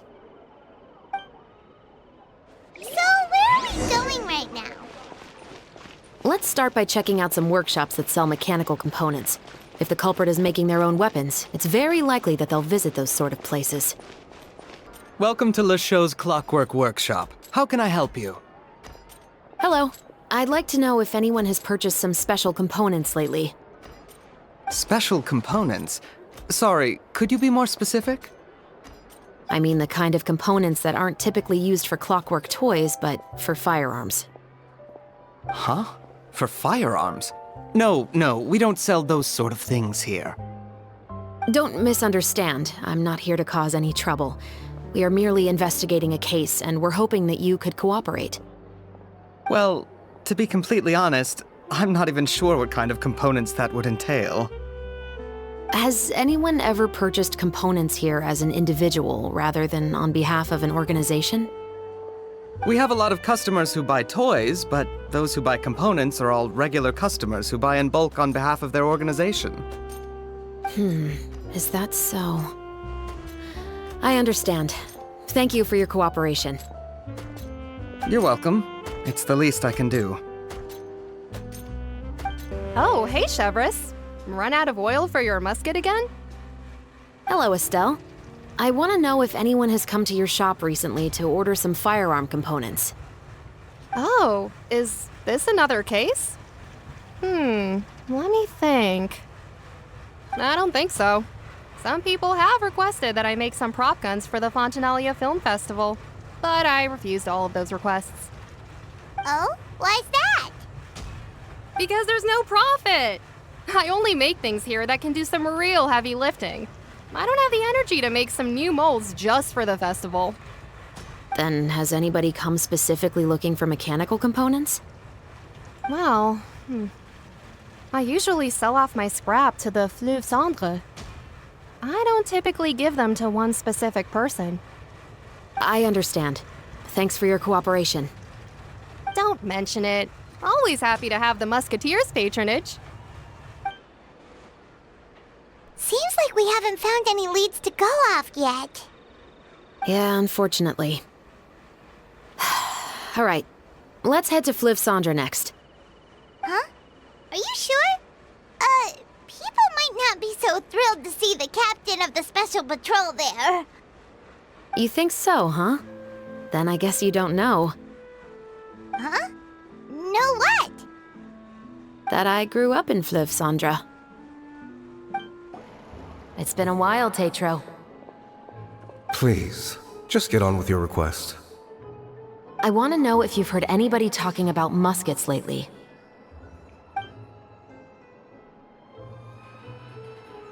Information isn't free, you know. I've heard that bandits have been extremely active in the countryside recently, and they've been affecting the delivery of goods to Poisson. I can allocate some more manpower to help out with that problem. What do you say? You're still as helpful as ever. One of our men got drunk at dinner about a month ago and lost his gun. 3 days later, it turned up in the corner here. What's weird about that? He just forgot where he put it, right? This is Fleuve Cendre, my friend. Anything of value left in the tavern won't ever make it to the next day. But that gun turned out to be an exception. It didn't get any new wear and tear on it, and didn't even appear to have been fired. We were quite mystified as to what could have happened. I suspect it came back because the weapon was already known to the guards. You mean, a criminal was afraid the Marechaussee Phantom would use the shot marks to track them down? Maybe. But if that's the case, the culprit really took great care to avoid getting caught. I didn't say anything about a criminal. In Fleuve Cendre, knowing who was killed is as easy as knowing what clothes you're wearing today. It's the guy living in the east side, isn't it? I've never liked him. Every time he's here, he just orders a drink and sits there with a nasty look in his eyes. So, who was the one who lost the gun in the first place? Don't bother. Even if you ask, he wouldn't admit to owning a gun to some strangers. Not to mention the captain of the Special Security and Surveillance Patrol. He's right. I know you grew up here, Chevreuse. Even though you're on good terms with the Spina, you've still been gone too long. Not many people know you here now, and a lot of people don't like the Special Patrol. I know. So take my advice and don't show your face too much around here. It's for your own safety. I'll come and go as I please, and I'm afraid I'll be appearing more often due to my work. All right. Don't say I didn't warn you. Hello, I'd like to ask some questions. I don't know anything. Don't worry, I'm not here to arrest anybody. You say that now. It's the truth. Here, take this as my guarantee. Wait, did Paimon just see what she thinks she saw? Is the captain of the special patrol bribing a citizen? Seems you're different from the other guards. What do you want to know? Have you heard anything related to Muskets in Fleuve Cendre lately? Anything at all? Muskets, huh? All I know is that about 2 weeks ago, we started hearing some loud noises at night. So loud that it's been waking me up. Were they gunshots? Possibly. It's hard to tell around here. Someone's house collapsing, a pipe exploding somewhere, it's all the same. But the noises I'm talking about definitely happened after I fell asleep. Do you know where the noises were coming from? I don't remember clearly. Is it that you don't remember, or that you need to think about it some more? You tell me. Then please, think about it some more. She's giving her even more Mora! The noises came from the end of the Southern Waterway. I came out and had a look for myself when I wasn't sleeping well, but I didn't dare get too close. That's all I know. All right, I'll take your word for it. Thanks for the pâte de fruits.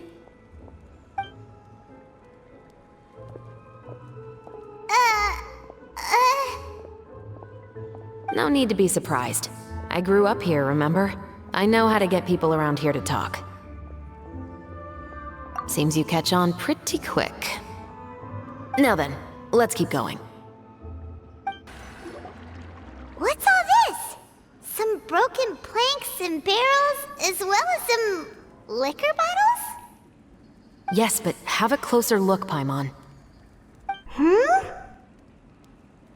Even though somebody has purposefully tried to clean them up, these are obviously marks from musket bullets. In other words, someone was here trying to improve their shot. They were using the barrels and bottles for target practice. Could it have been the killer? Your guess is as good as mine. Although many people at Fleuve Cendre own guns, few hide the fact from others. And even fewer would go to such lengths to hide markings from practice shots. Anyway, let's go. There might be more to this.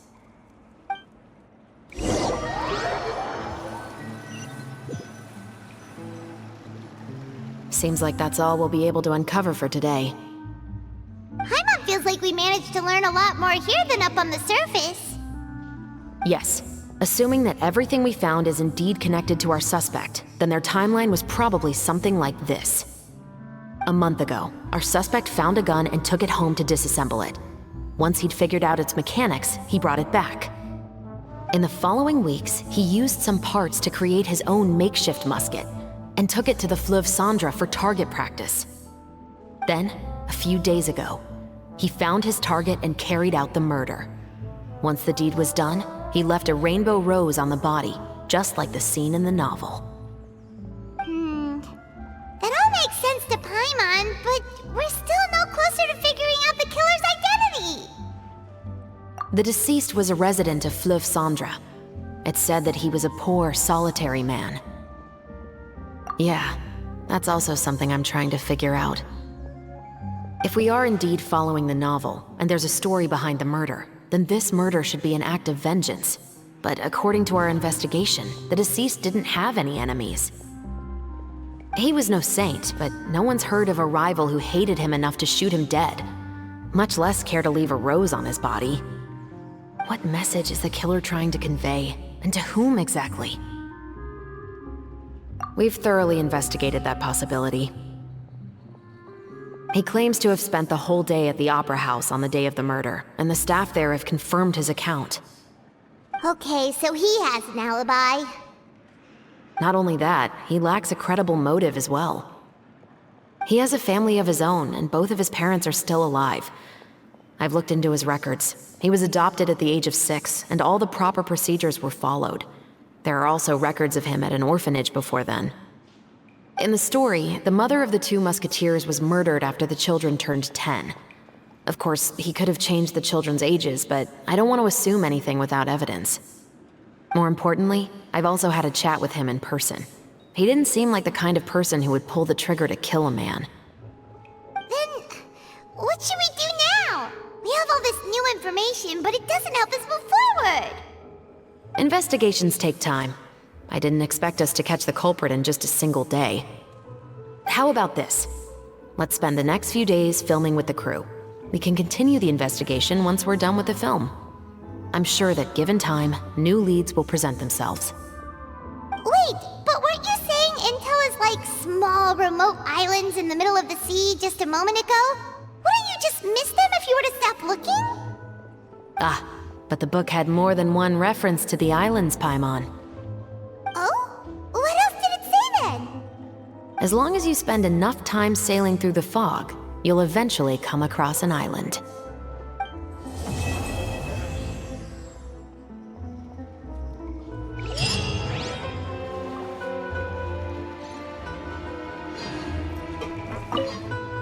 What? Never thought that the captain of the Security and Surveillance Patrol could come from the Fleuve Cendre? Honestly, I'm pretty shocked too. There used to be a time when I thought I would never be able to join the guards. But as long as you can distinguish yourself through your accomplishments and skills, you'll eventually be recognized for your worth. If you look at it another way, my life at Fleuve Cendre has actually taught me a lot of valuable skills. Skills like how to barter with criminals or how to think in their shoes. Of course, I'd appreciate it if you could keep this a secret between us. Fire! Well, with rocks.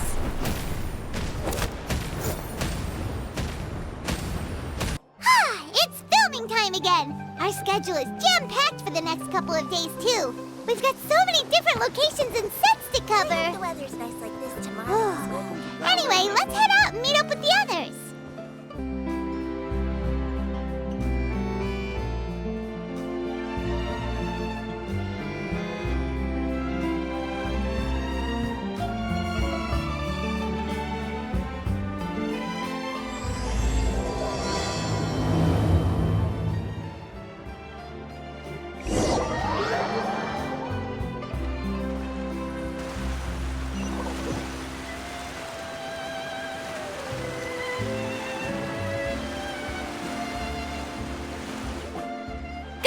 Everyone, we're looking to wrap with our 2 main ladies today. I can already smell our success. What do you mean, looking to wrap? Oh, aren't you the expert now? This upcoming scene is the 2 Musketeers' final confrontation with the Baron. There will be quite a bit of action, but no choreography beyond what we've already rehearsed. Anyway, get ready. Lights, camera, action! The view is beautiful tonight. It reminds me of that fateful night 10 years ago. And now that I've said it, I can even make out the faint fragrance of herbal tea in the air. Enough, villain! It's time that you pay for the death of our mother! My dear Iris, have you forgotten your manners? How can you speak like this to your own father? I'd sooner swallow all of my teeth than call you father. What did I expect? Seems the daughters have turned out to be just as obstinate as their foolish mother. In this world, mora and status is everything. She thought she could blackmail me using her children and force me to grant her recognition and concessions? Ah, how naive can a woman be? Mother never asked a single thing of you. All she wished was for us to live a peaceful life, just like the others. It was you who personally brewed the poison of prejudice and sent Mother to her death. Compared to that deadly poison, the 2 bullets that will soon pierce through your heart will be like sweet mercy! And that's exactly why I said you're just as naive as her. Did you really think 2 muskets would be enough to defeat me? So let's see. What is stronger? Mora and power, or the 2 muskets in your hands? Get them! Tulip! There are too many of them! It'll be okay. We'll cover each other, Iris. And Mother will be watching over us, too.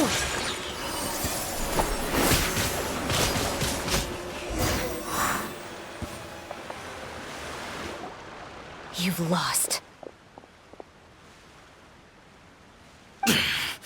To think I'd lose to my own 2 kids.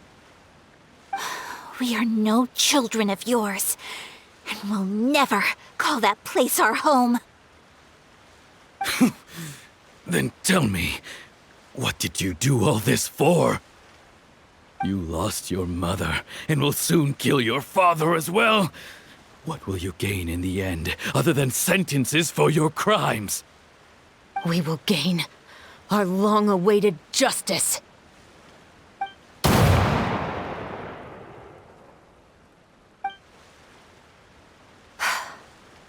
It's over. Finally, it's over.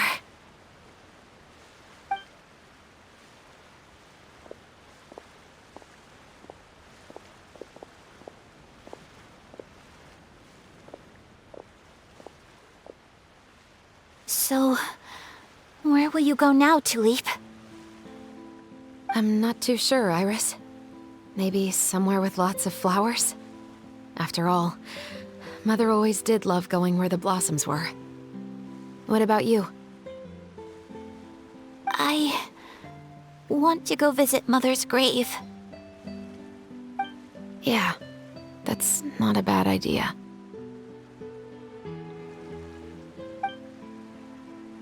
Huh? Tulip, look!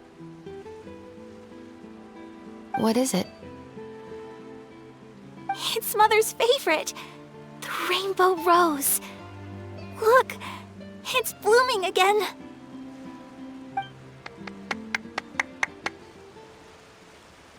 Excellent! That was beyond mesmerizing. Even I didn't expect the scene to go so well. And we got it in a single take. All right, everyone. We've got a wrap for Tulip and Iris. Congratulations, Ayaka and Chevreuse! Thank you. I didn't expect our parts to wrap so quickly. I wish I could savor the experience for just a bit longer. Paimon totally understands. Paimon's not ready to say goodbye to the clapperboard either. Filming has really been a lot of fun. You were great too, Chevreuse. The way you said, long-awaited justice. It gave Paimon chills! That is indeed my favorite line in the whole book. I still remember trying to act it out in my room the first few times I read it. Whoa! Paimon would have never guessed you're that type. Who doesn't like stories where the guilty are punished and justice prevails over evil? Don't forget, I'm the captain of the Special Security and Surveillance Patrol. Captain, I have something urgent to report. Please excuse me, everyone. I'll be back in just a moment. It's okay, don't worry about us.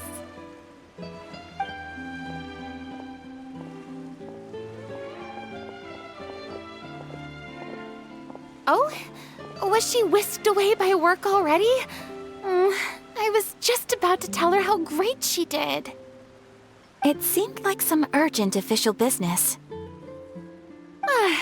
Then perhaps we should thank the stars that we were able to wrap both of your parts so quickly today. Switching around the filming schedule would have been a real pain. Anyway, I actually came over to let everyone know that we're all done for today. You can go home and get some rest. And one last thing, Miss Ayaka. Your acting skills today were immaculate as always. Are you sure you won't consider taking up full-time acting? See, I just happen to know this great troupe that's still looking for a lead actress. Thank you for your kind words, Director Furina. Unfortunately, there are still many matters that I have to take care of back home at the Yashiro Commission. I cannot remain in Fontaine to pursue an acting career. Nevertheless, I will make sure to treasure this incredible opportunity in my heart. Oh, that's a shame. But I understand. Just let me know if you ever change your mind.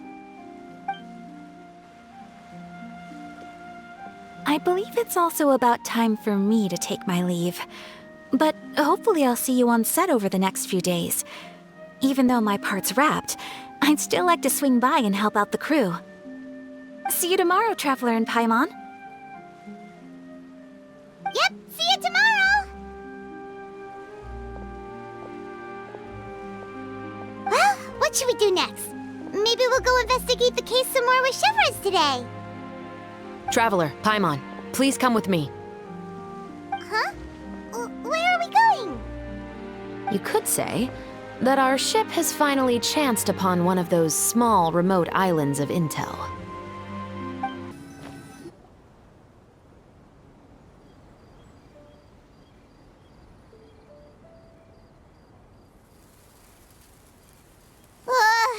Paimon's exhausted. Paimon definitely didn't expect having to float this far after a full day of filming. So, Chevreuse, why did you take us here? Affirmative.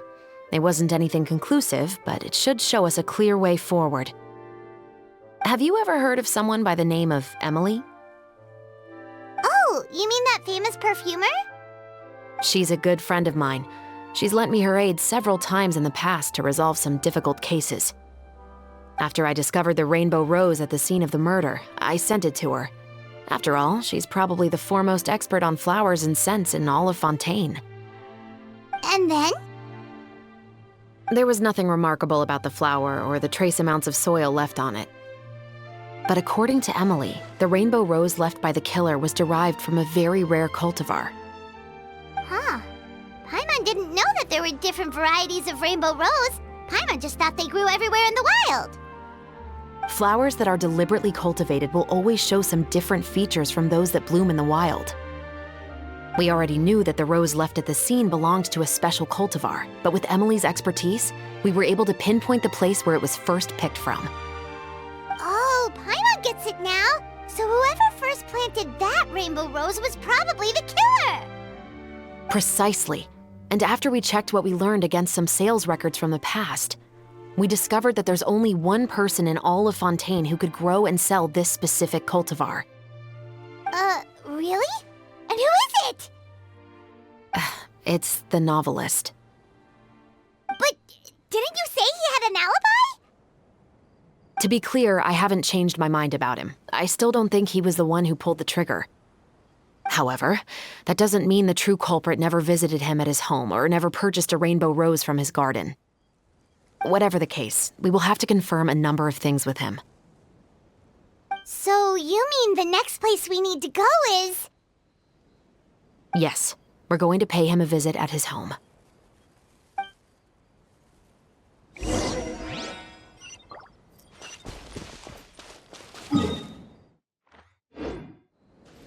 The wind rises.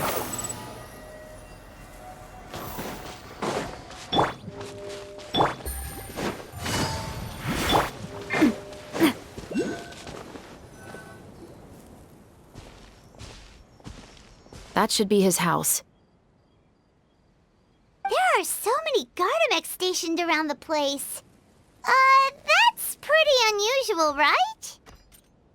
According to what he told me last time we spoke, he hired them so he won't be harassed or disturbed.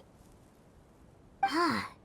So there are a lot of flowers in his garden, but Paimon doesn't think we'll be able to pick one without alerting the WELKIN. Right, which is exactly why I think there has to be a special connection between him and the killer. So, should we knock? Just wait here for now. I'd like to take care of a number of those WELKIN first. But they're so far away. How are you planning to do that? Don't forget, Paimon, I'm actually the real-life captain of the Musketeers.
All clear.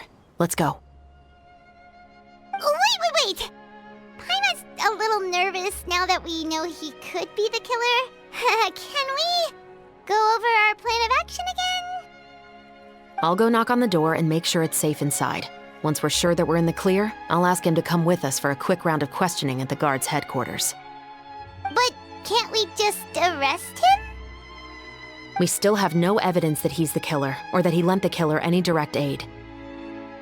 Still, it would be appreciated if you could pick a rainbow rose from his garden for me while I'm talking to him. It'll help the Marachose Phantom confirm Emily's theory. Sure, no problem. Just be careful, Chevreuse.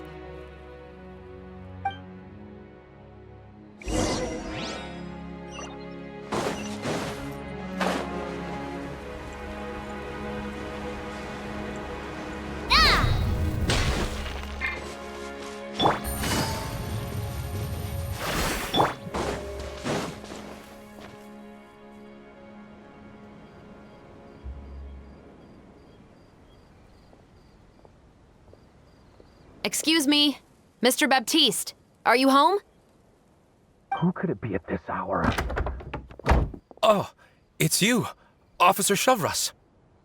Would you mind accompanying me to the guard's headquarters, Mr. Baptiste? We would like to ask you some questions about a case. Oh, is it still regarding the murder case from before? I cannot confirm or deny that at this time. So it is then. Listen, I need you to come with me, Mr. Baptiste. Miss Chevreuse, I'll save you the trouble. Oh, and you two over there? There's no need for you to pick my flowers either. It's not time for them to bloom yet. Oh! Okay.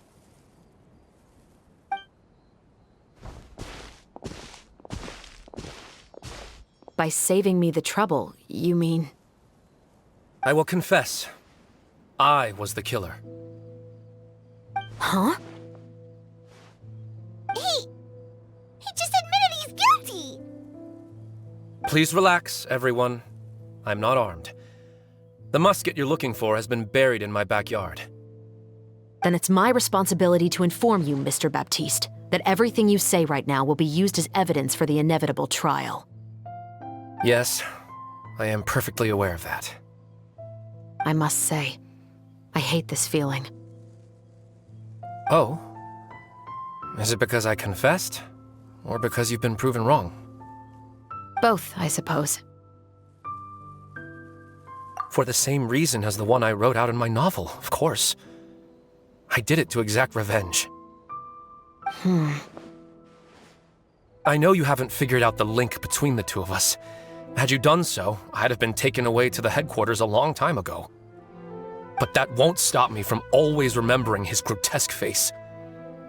After all, he was the one who killed my mother. Your mother is still healthy and well. You know, I was adopted as a child.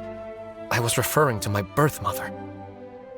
That was never recorded in the orphanage's records.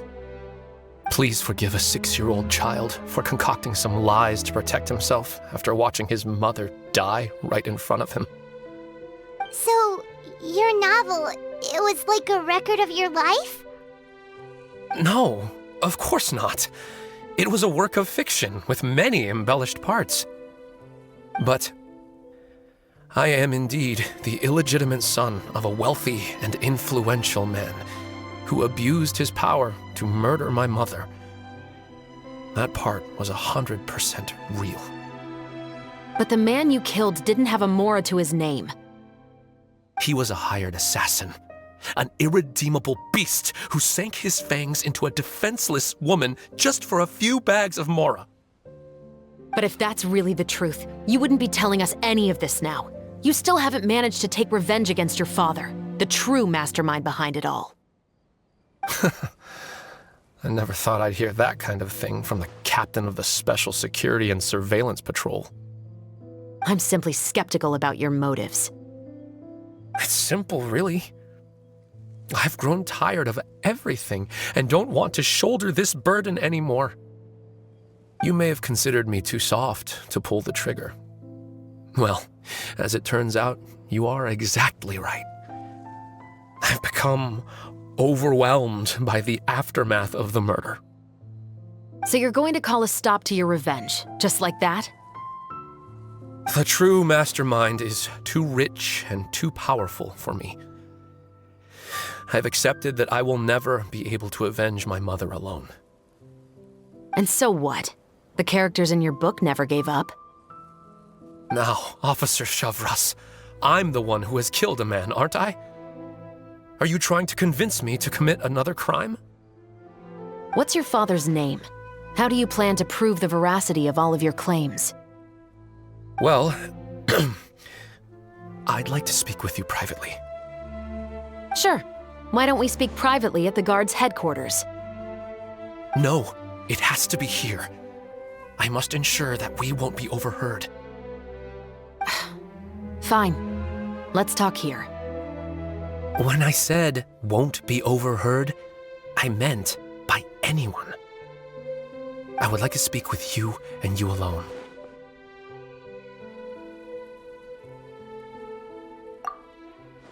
Thanks. I appreciate it. Please stay safe, Chevreuse.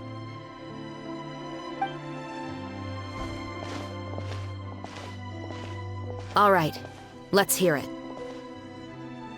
Will you really believe what I'm about to say?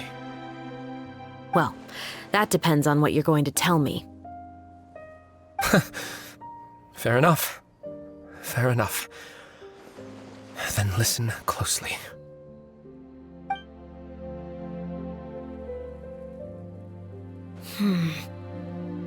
So that's how it's all connected. So, it seems you believe me after all. Do you want me to go public with this? No, of course not. At least, not right now. Then why did you bother telling me? You've read my work. What do you think? Even if you were to go public with all of this right now, he'd simply deny everything. It's been too long. Almost 20 years. Anything that could be used as evidence has long faded away. Even if there might have been a solitary island of truth once upon a time, it has long sunk beneath the waves by now.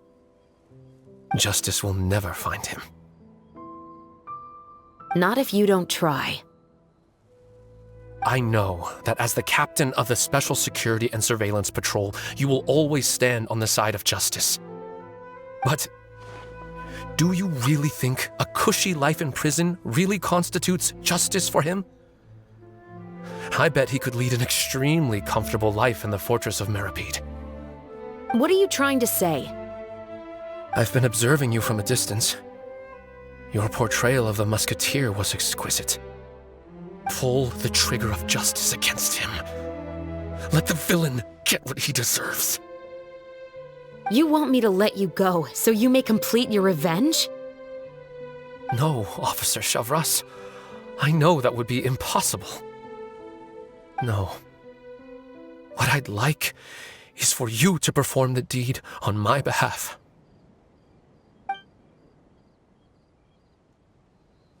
Oh, Chevreuse sure is taking her time. What could they be talking about anyway? Oh, Paimon's worried. What if he decided to attack her? Oh, you do have a point. Still, do you have any idea who the rich person might be? And why the novelist doesn't want us to hear what he's saying to Chevreuse? Sorry to keep you waiting, you two. Hey, how did your talk go? I've already sent someone to escort Baptiste back to the headquarters for questioning. He wasn't lying about the musket. It was indeed buried in his backyard. But what about the name? Did he tell you the name of the rich guy? Yes, he did. But for now, I have to return to the Special Patrol. There are still a few loose ends I need to tie up.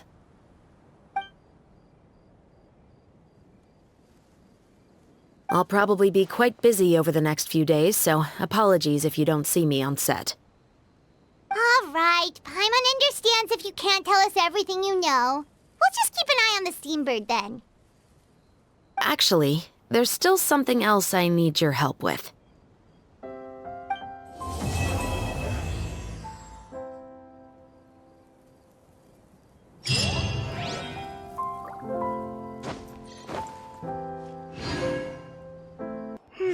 We haven't seen Chevreuse since that night at Baptiste's place. Well, guess there's no point in worrying about it now. Let's go join up with the others.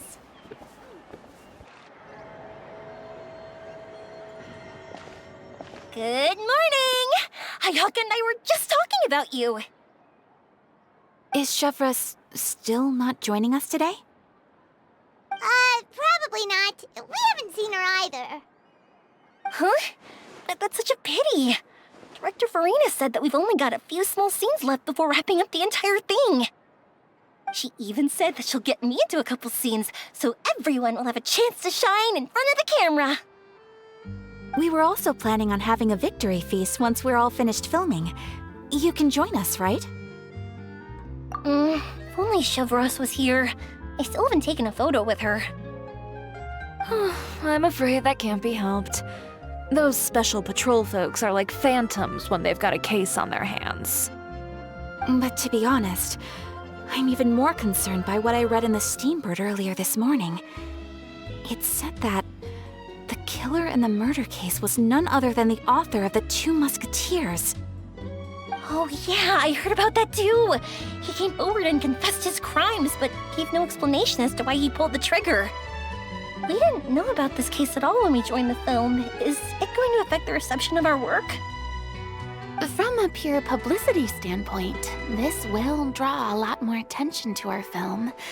I have to say, though, that no director can be perfectly comfortable with garnering attention through means other than artistic skill. To be fair, I feel like that ship sailed the moment you allowed yourself to be named as the director on our posters. It's not my fault that I'm super popular. What was that saying again? My popularity has, sunk to an all-time low? Spread to the 4 corners of Tibet!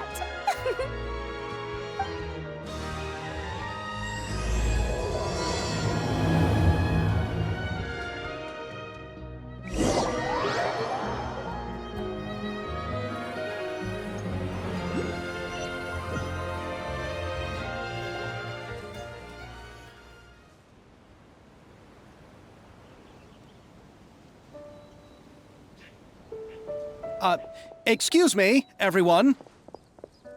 Xavier! Feels like it's been ages since we last saw you. I've been talking nonstop with the Film Association, and I'm absolutely swamped trying to coordinate the film's marketing. So forgive me for not being around more often, but please believe me when I say that I will make sure everyone's hard work gets the exposure it deserves. Oh, seems like you've been fighting your own battles. Yes, that's one way to put it. Oh, and before we begin the final round of filming, please allow me to finally introduce you to the original investor of our film, Mr. Morris. A pleasure to meet you all. Yes, glad to make your acquaintance, Mr. Morris. We've heard about the issues you've encountered with your financial situation, and genuinely hope that things have taken a turn for the better. Oh, well, the situation has, indeed improved somewhat. Don't worry, Mr. Morris. Accidents and last-minute challenges happen all the time. There's no need to blame yourself over it. The good news is that we're almost done filming now. And I would even say that this is the best story I've ever seen. Is that so? I see, that's great news. All right, now that we've gotten all the pleasantries out of the way, let's get the show on the road. We'll mostly be filming typical people and scenery from the streets today to improve the sense of environmental ambiance in some parts of the film. Oh, and there'll be a cameo for Mr. Kamisato and Miss Yoimiya as well. They'll be used to show outsider perspectives on the fates of the two musketeers. That's right. Ayato should be here any minute. Excellent! Then let's start with the scenery shots. Camera and clapper loader, you're up. Yep, we'll be ready. Remember, all we need are some wide zoom shots of the streets. If you happen to find some particularly lovely patches of flowers and grass, feel free to grab some close-ups of those as well. Ready? Lights! Camera! Action! Okay, now move the camera slowly. Try to focus on that flower. What's wrong? Just adjust the focal length a bit. Something the matter? Huh? But wasn't it working fine for all the days before? Veronique, can we try a different camera? No problem. How about this one? All right, let's give it another try. Lights! Camera! Action!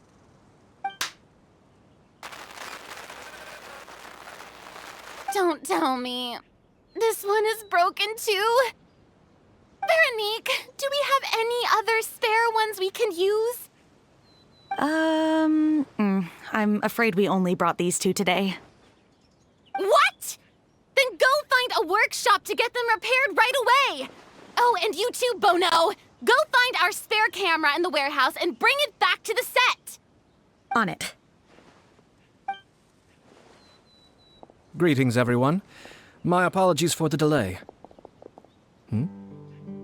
Is something the matter, Ayaka? It seems like there are some issues with the filming equipment today. We're stuck for the moment. I see. Well, let's not just stand here twiddling our thumbs. Actors, to the makeup booth. We'll start on the next scene as soon as we get a working camera.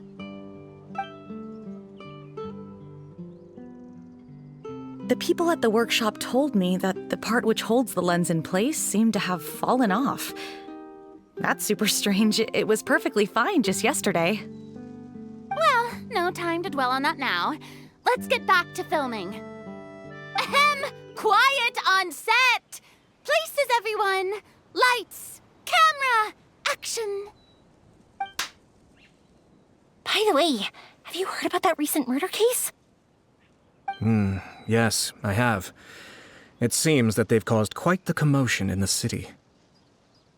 I heard that the chief of the guards is so mad about not catching the culprit that he's about to explode. Oh? I find that quite hard to imagine, considering how he already looks most days. Director, we have a problem. Oh, we're in the middle of a take! Couldn't you wait until we wrapped up this scene? No, Director, our film, all the finalized film that we've been keeping in the case has disappeared. Oh, wait, well, what did you say?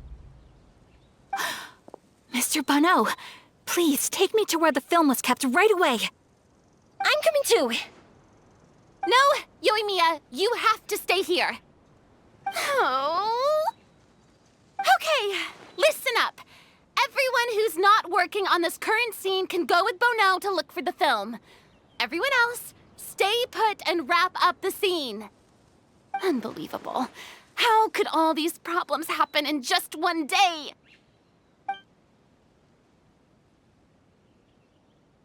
We're back. How did it go? Did you find the film? We found it in the sewers. Huh? in the sewers? Is the film still okay? We discovered it just in time, so we should still be able to salvage it. The others are checking now to see if we lost any specific scenes. You scared me for a moment there. I nearly thought we had lost everything. I really don't want to experience that feeling of despair again. Okay, but who could have stolen the film and dumped it there? Could it be, some competitors working on other films? But if they wanted to harass us, why wait until the last day? Okay, we don't have time to really look into it right now. Let's strike while the iron is still hot and wrap this thing up once and for all. Yeah, let's finish it.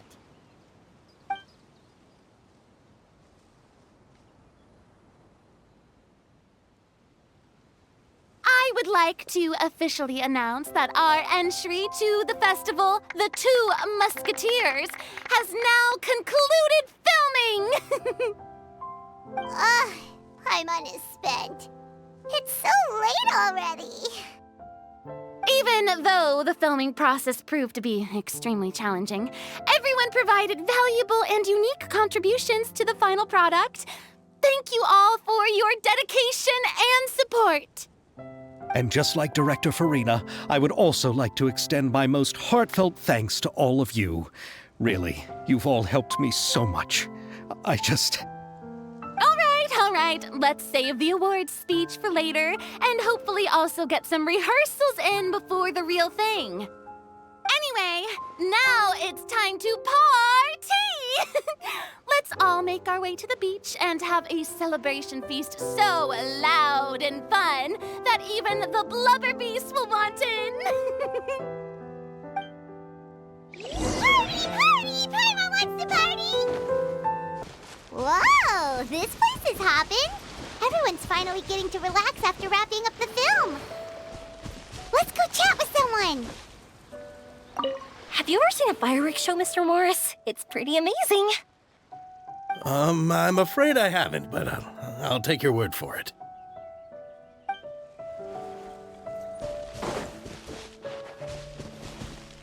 I was thinking, if this film turns out to be a success, could I ask the two of you to stay and be a part of my crew? Of course, I'll definitely increase the pay for next time. I'd be more than happy to, Mr. XAVIER. Thank you for the offer, Mr. XAVIER, but I've made some plans to go on a journey to the other nations once the festival is over. Is that so? Well, then in that case, bon voyage, Miss Veronique. Please feel free to get in touch once you've returned to Fontaine.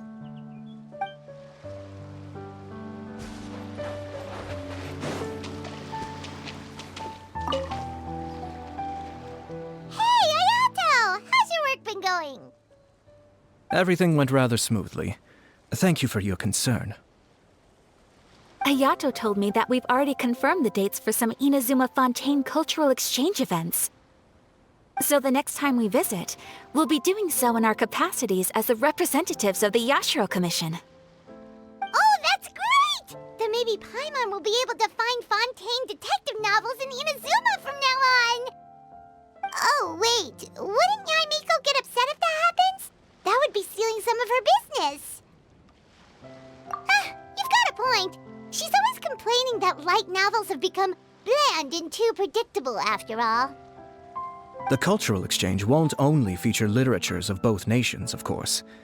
We have also made plans for cross-cultural engagements in the fields of gourmet cuisine, toy making, and artisan craftsmanship.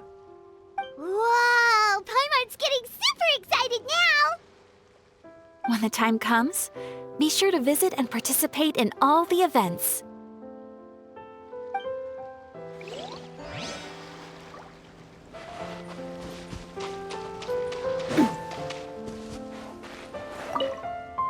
This is turning out to be quite the party.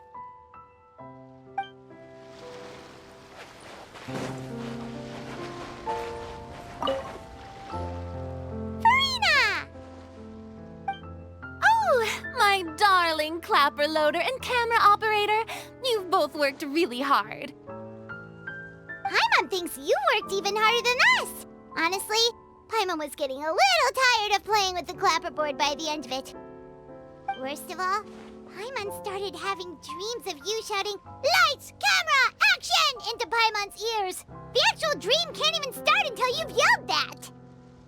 Hey, if anything, shouldn't I be more grand and delightful than your dreams? We've been through so much together, and that's how your brain remembers me?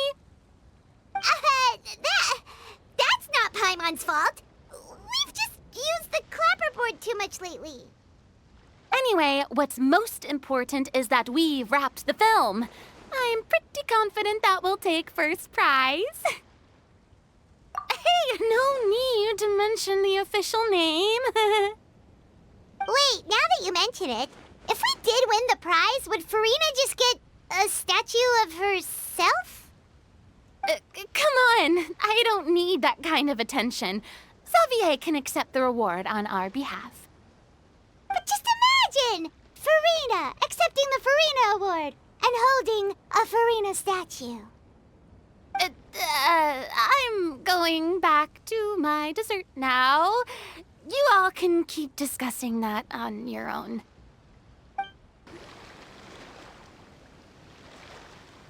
Chiori! Hey, you two.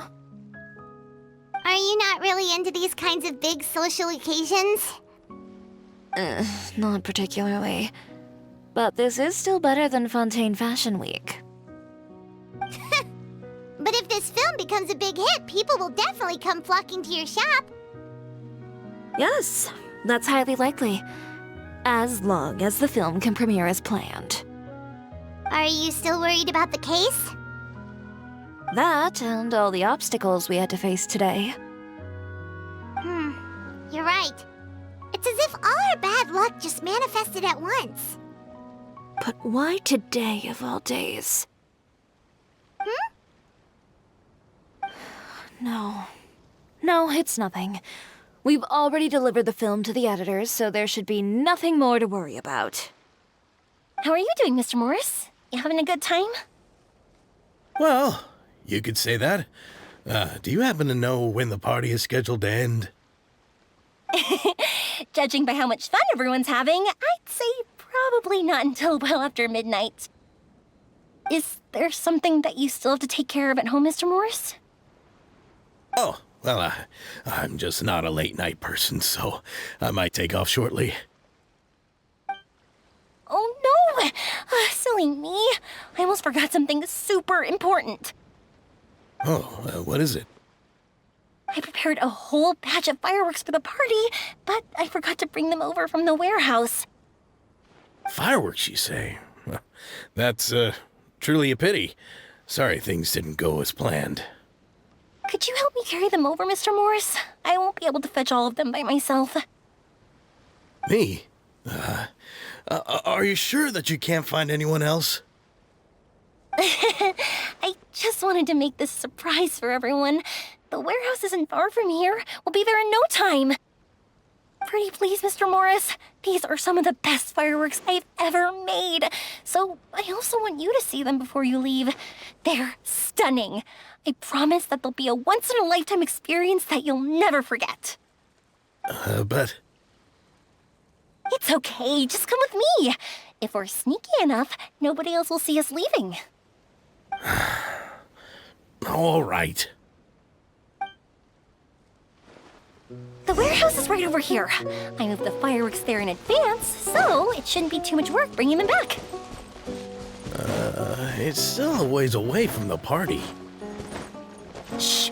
Don't let anyone else see us. I still want it to be a surprise.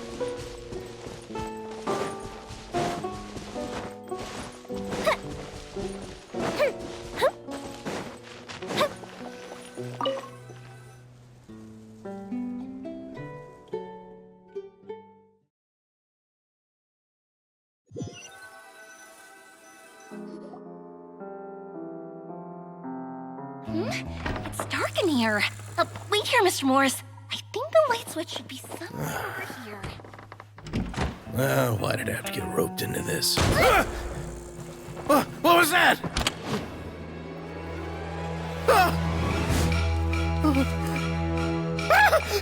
Who's there? Get me out! Get me out of here! Did you really think you'd get away, Morris?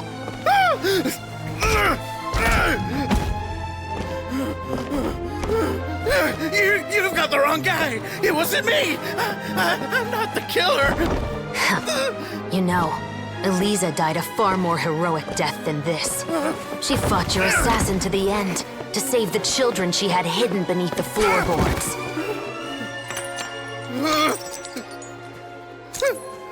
That is Eliza's pendant. The one with a photo of you two inside. The one you gave her. Ring any bells? It's a fake! It has to be! There's no way! No way your assassin didn't destroy it, you mean?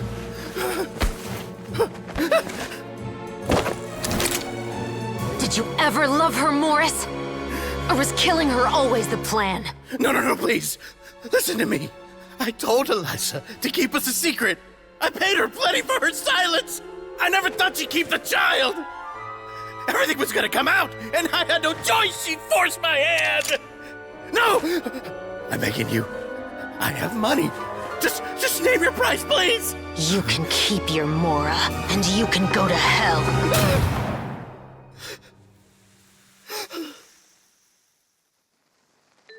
I'm Captain Chevreuse of the Special Patrol. Morris, you're under arrest for Eliza's murder.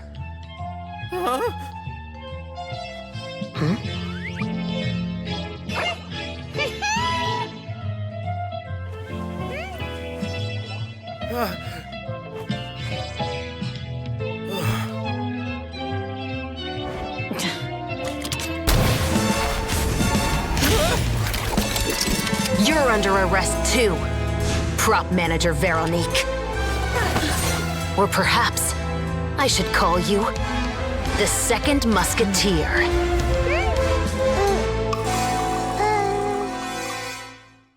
Wait, what's going on? This wasn't in the script. Drop the gun, Veronique. Why? Why would you keep me from exacting revenge on this heartless monster? Drop your weapon. This is my final warning.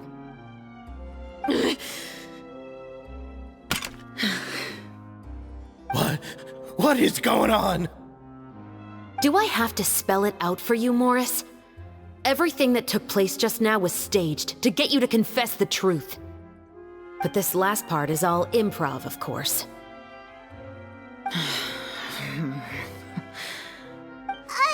Chevreuse, you told us you wanted us to help you stage a play. You never said anything about the Second Musketeer. It's because even I had no way to confirm my theory until now. Thank you for your performance, Yoimiya. Could I trouble you to go and bring in the other Special Patrol members? They should be on standby just outside. Oh, and please tell the other cast members not to worry about us. We'll be rejoining them shortly. On it!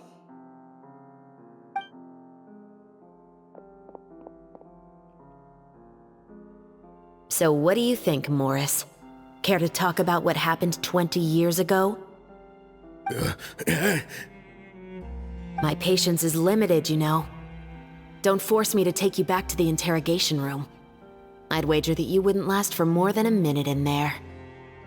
With the recording we made, you have no chance of winning in court. Cooperating with us now is the most practical move. All right. I'll talk. I hired an assassin to murder Eliza. She once worked as a maid on my family's estate. She was very beautiful, and after some time I fell for her. We kept our relationship a secret and carried out an affair for some time, but it wasn't long before she became pregnant. And if my parents ever found out, they would have stripped me of my inheritance and status, driven me out of my home. I also didn't expect Eliza to insist on bringing the pregnancy to term. She even asked me to leave my family and travel far, far away with her. She believed that you were truly in love with her. I didn't have a choice. I gave her a large sum of Mora, told her to leave the family and to get rid of the baby. But then years later, she sent me a letter. There were photos of 2 children, and she even asked if I could find some time to visit them. Huh? 2 children? Paimon thought Baptiste was the only... You mean... Even if she had the children against your will, you could have just ignored the letter entirely. Why kill her? I had just gotten engaged to be married to an heiress from another wealthy family. So if anyone were to find out about Elisa, my life would be completely ruined. I didn't have a choice. No. You always had a choice. You just made the wrong choice. Again.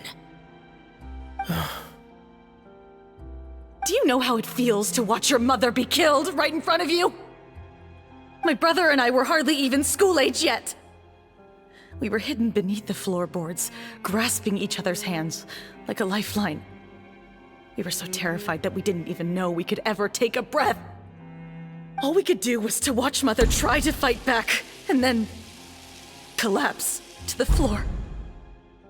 Even after the assassin left, we were still too terrified to leave our hiding spot. We thought that he might come back. It was only until the next evening when we finally climbed out and gathered around our mother.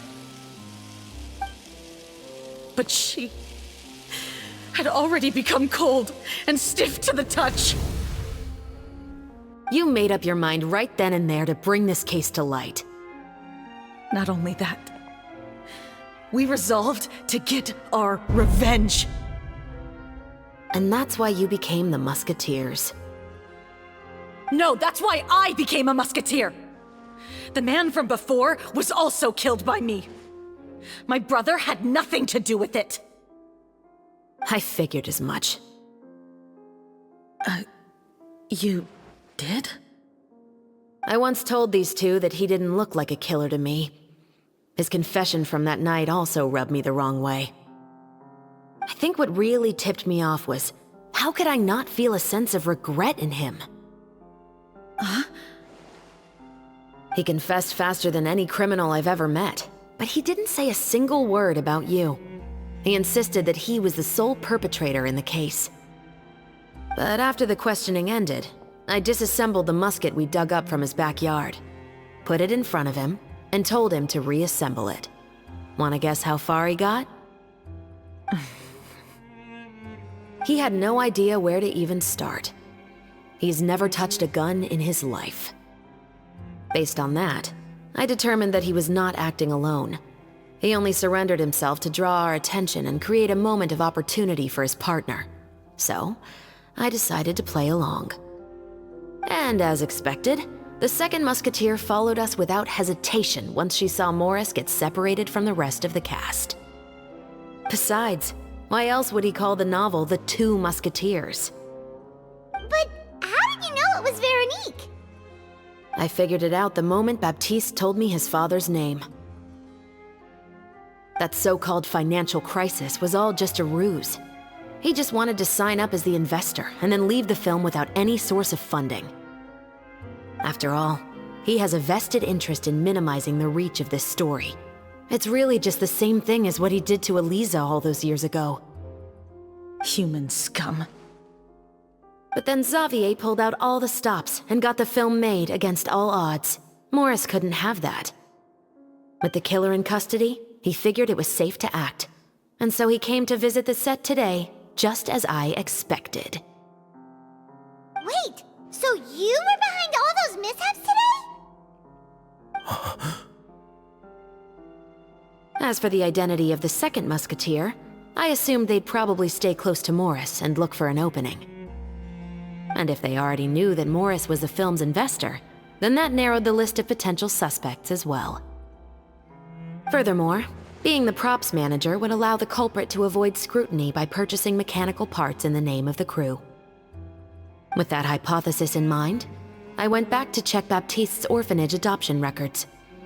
Guess whose name I saw on the same page, just a few lines from his. My brother.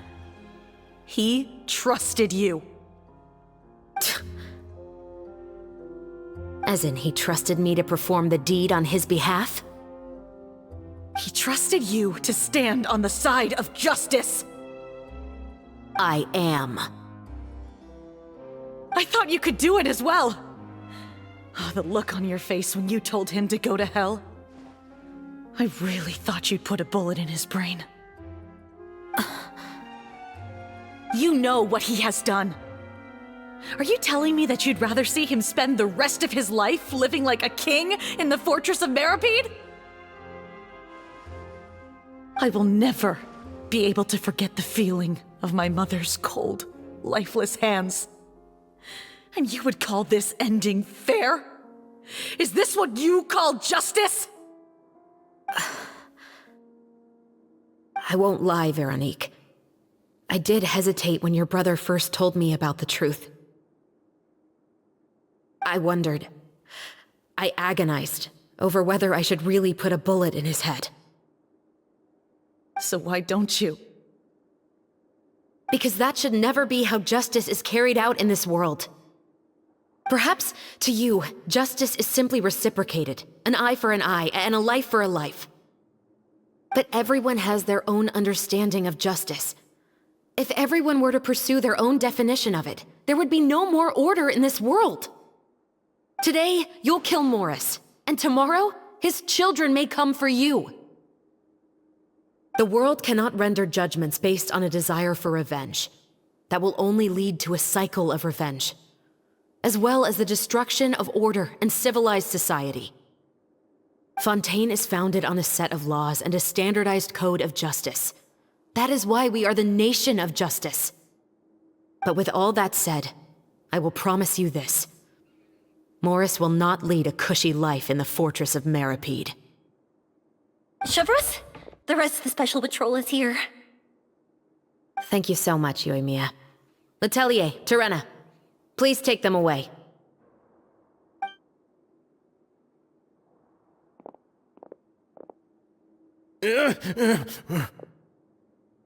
I still can't agree with your reasoning. I know. Justice has not been delivered. At least, not today.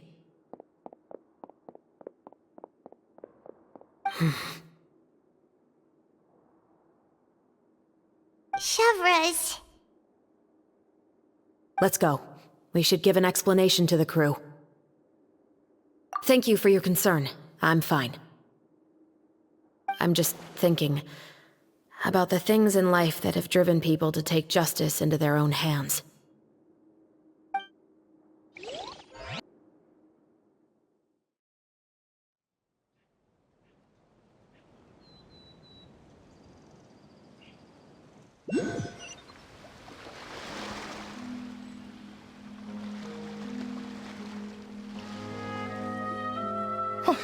Who would have thought Morris would turn out to be... I'm at a loss of words. How could he have done something like this? I'm just glad that you're all safe and sound. Who knew that such a labyrinth of cases would be behind this story? Well, what should we do now? We have a finished film, of course, but should we still go ahead with the premiere? What do you mean? Shouldn't you be even more motivated to spread the word now that you've learned the truth? Chiori is right. I'd also like more people to see this story for themselves. But the real ending of the story seems to have deviated somewhat from the one in the script. Is that still acceptable to you, Miss Chevreuse? The call is yours. We still have time to reshoot an ending if that's what you'd like. No, it's fine as is. I like what we have for the catharsis. Romanticism is what gives works of art their appeal. Fiction is able to explore means of restitution that could never work in real life. Just like the real world, the world of stories also has its own set of rules and justice. These different possibilities are what initially drew me to reading in the first place. Sounds good to me. I support your decision. What about Veronique? Will she be okay? She will soon face her judgment alongside her brother and Morris. If I had to guess, they'll probably all be sent to the fortress of Meropide. I'll make sure to give Wriothesley a heads up about it. Oh, you mean that kind of heads up? Exactly. Ahem. All right, then the matter's settled. Now that everything's been taken care of, there's no reason for us to keep looking all gloomy and grumpy. let's get back to the feast and enjoy each other's company. We'll be starting the post-production process tomorrow. You should join us, Chevreuse. You missed the first few hours of the party, didn't you? All right. Count me in. Then I'll wait for you over there. There's still some good news that I'd like to share with Chevreuse. Traveler, Paimon, could you wait for me by the sea after the party ends? I'd like to go on a brief walk with the two of you. Thank you very much.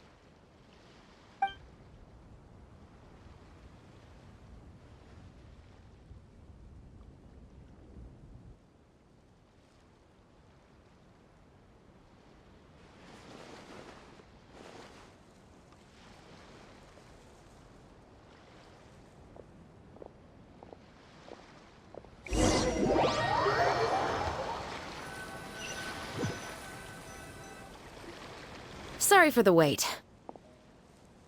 Oh, we weren't waiting long at all. Is there something else you wanted to tell us? No, I don't have anything new to share. I just felt that since you were my investigation partners, I should have another conversation with the two of you. Traveler, how would you have responded to Baptiste's request if you were in my shoes? Just like the protagonist of the story, huh? Can't say it doesn't suit you. When I was young, my father often took me here to swim. We'd come rain or shine, even when it was freezing cold. He told me that swimming was the best activity to train one's strength of will. You could never give up before reaching the shore, especially when the water was cold. Oh? Why's that? Because the moment you give up would be the moment you die. At that point, I still hadn't received my vision. One winter, the chilly wind felt almost like knives on my skin, and the seawater was so frigid that it numbed my toes the moment I stepped in. I cried and begged my father to spare me from having to swim across, but he wouldn't listen. He used to be a member of the Special Patrol as well. You could say it was his way of educating his children. That sounds awful. When he saw that I wouldn't stop crying, he just picked me up and tossed me into the icy water. The bone-chilling cold took away my senses. I couldn't feel anything but fear and rage. I waited for my father to save me, but one look and I knew he'd already started swimming for the opposite shore. I realized that if I were to give up, I really would die right then and there. I used all of my strength to try and catch up to my father. Those few minutes felt longer than my whole life up until that point. I did, however, make it to the other side. I've never felt afraid about anything in my life after that, nor have I ever cried again. That way of teaching would have never worked on Paimon. Yeah, I don't think that was the right method for anyone. It's just that, working now as I am in the pursuit of justice, I still sometimes feel like I've been tossed into that winter sea all over again. The anger and the helplessness. Chevreuse. But the worse I feel, the more I know to never give up. The alternative would be to forever lose myself among the waves. Anyway, how about a race? Neither of us will drown, but we can still see who swims faster. You guys go ahead! Paimon will grab the clapperboard to mark the start of the race.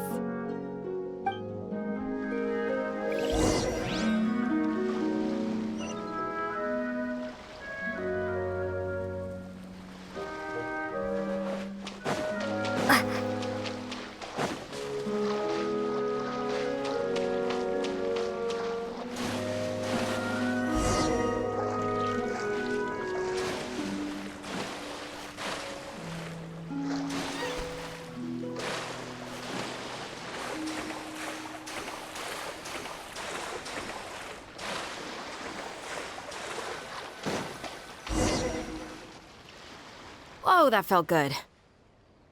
You were so fast in the water, Chevreuse. You were swimming even faster than Paimon can fly.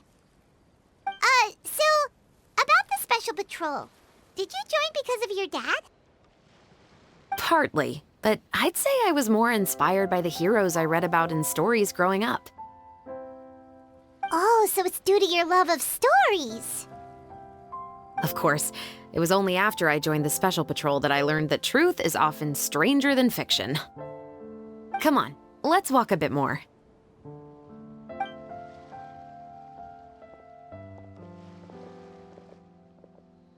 To be honest, I do sometimes question whether the decisions I make are the right ones. But I know that no matter what, I must keep swimming. Because the only thing I've got my eyes on is the shore in the distance. Lucky!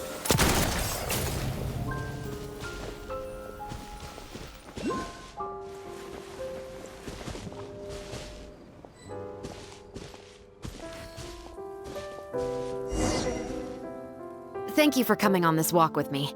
I feel a lot better after getting all that off my chest. Huh. We're nearly back at Baptiste's house. Huh, you're right. I didn't realize we were so close. He really did plant a lot of flowers. It's just like how he described it in the story. Huh? Wait. Paimon, Traveler, look!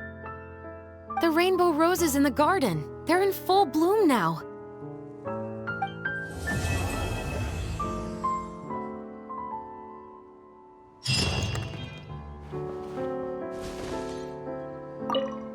Even though it's a bit late, I must thank you for investigating this case with me.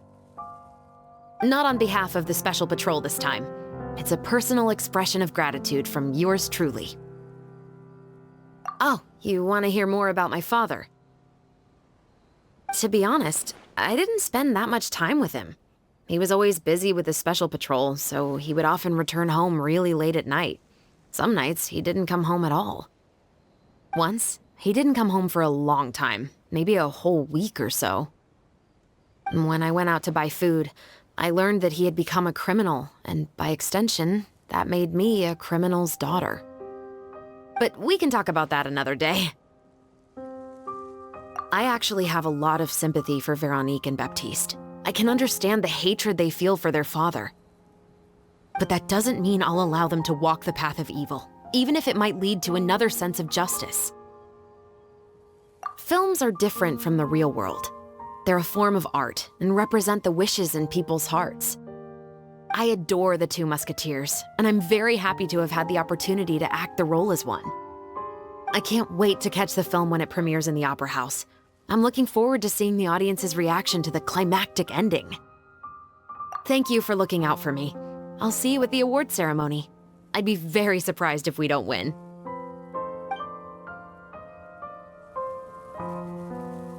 A proper send-off from Vespina with love.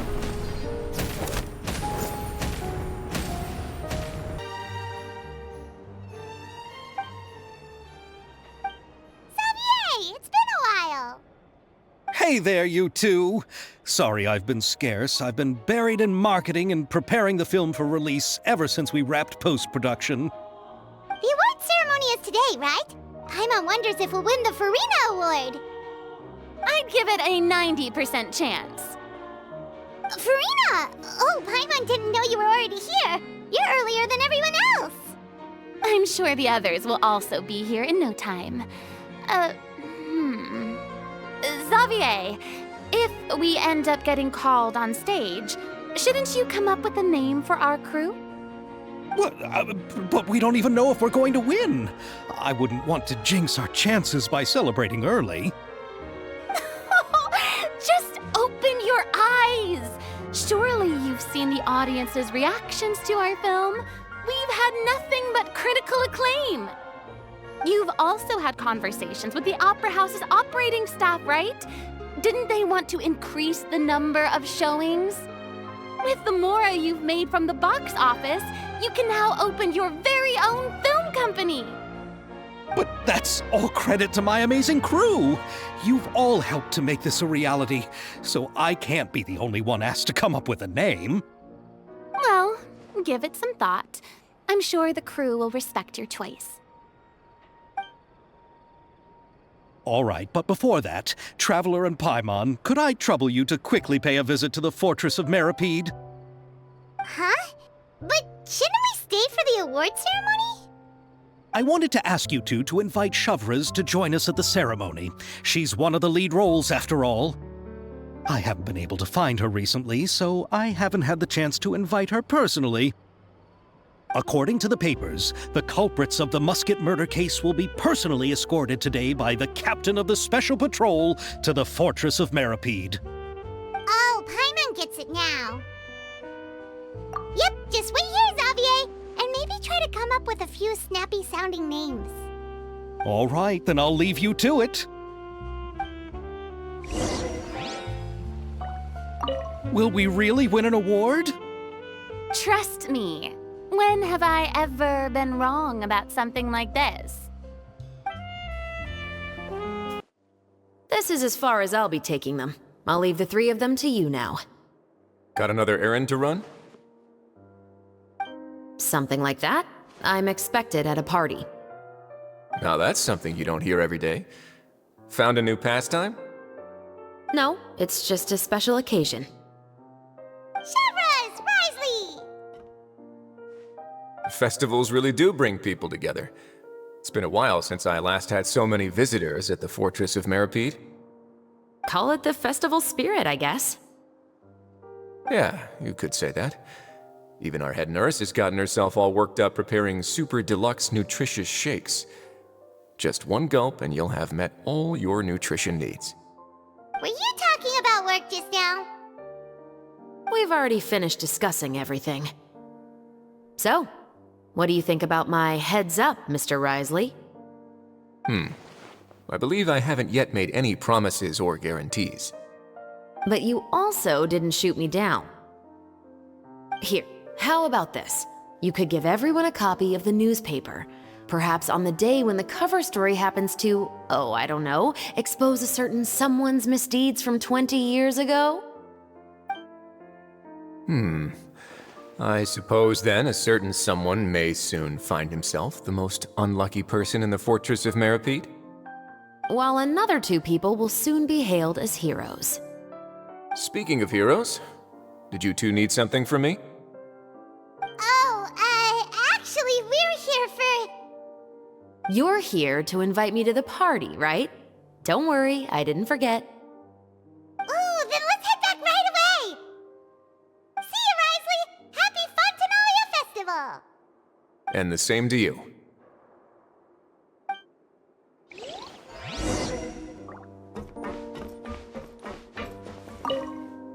Please, go and enjoy the festival.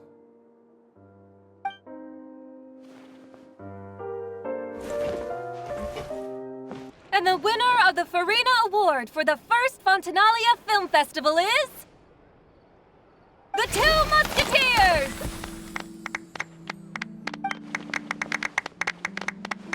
We won! We really won! Congratulations, Mr. Xavier. We won? I can't believe it! I really can't thank all of you enough! See? My takes on Fontaine's entertainment industry have never been wrong. Now, please welcome to the stage the producer of the Two Musketeers, Mr. Xavier!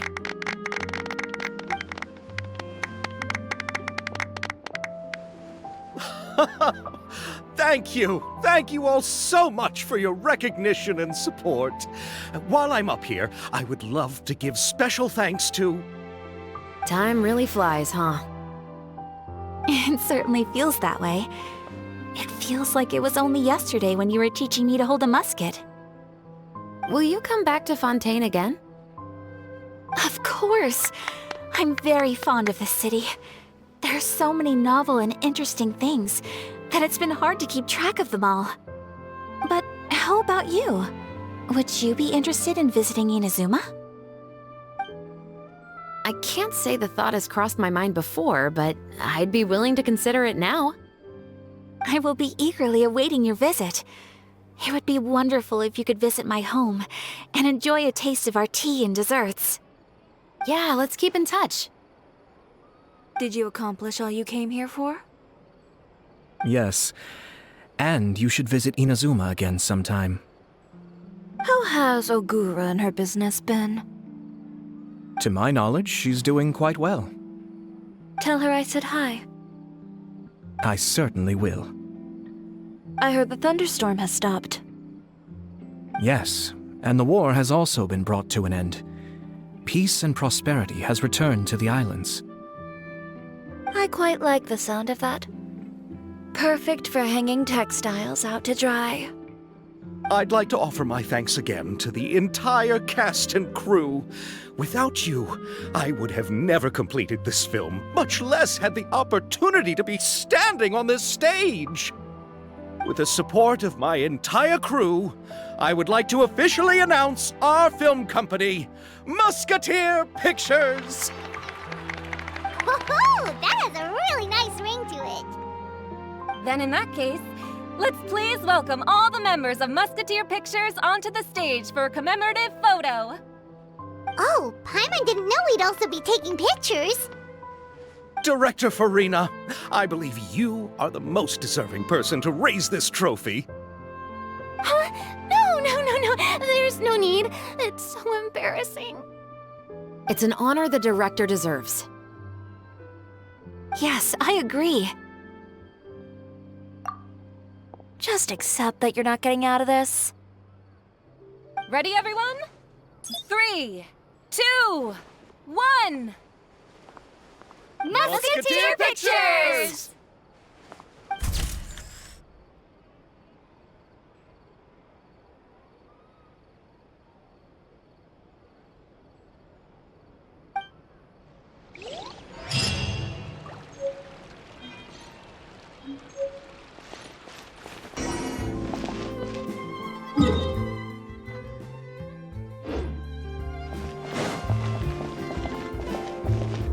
Miss Yoimiya, we haven't had the chance to talk, but please accept my thanks for everything you've done over the past few days.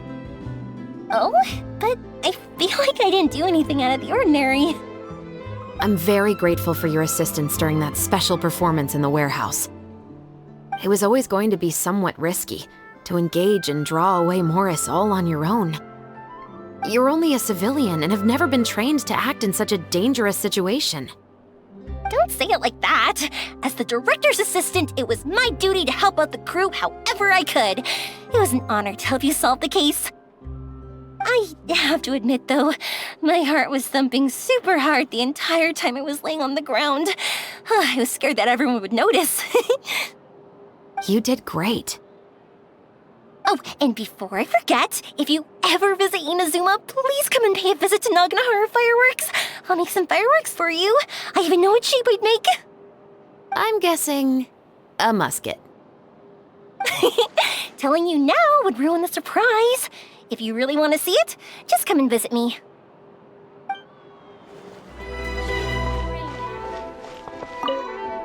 Lady Furina, please allow me to take just one more photo of you. I would also love to get your autograph, just as a memento of our time together on the crew. Hey, I've had enough of the camera flashes from when we were all up on stage.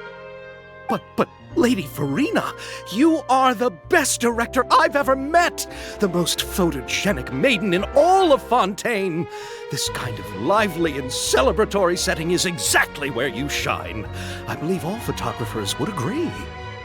Come, the brightest star of our land! Show us your light! The camera is waiting to sing praises of your beauty! Well, I'm flattered, but... All right, I'll humor you and try a few more different poses. But I don't have to hold the trophy, right? Of course. You may pose however you like. Thank you so much. Thank you so much. By the heavens, my luck has been beyond belief. I'm having a hard time coming to terms with it now. Oh.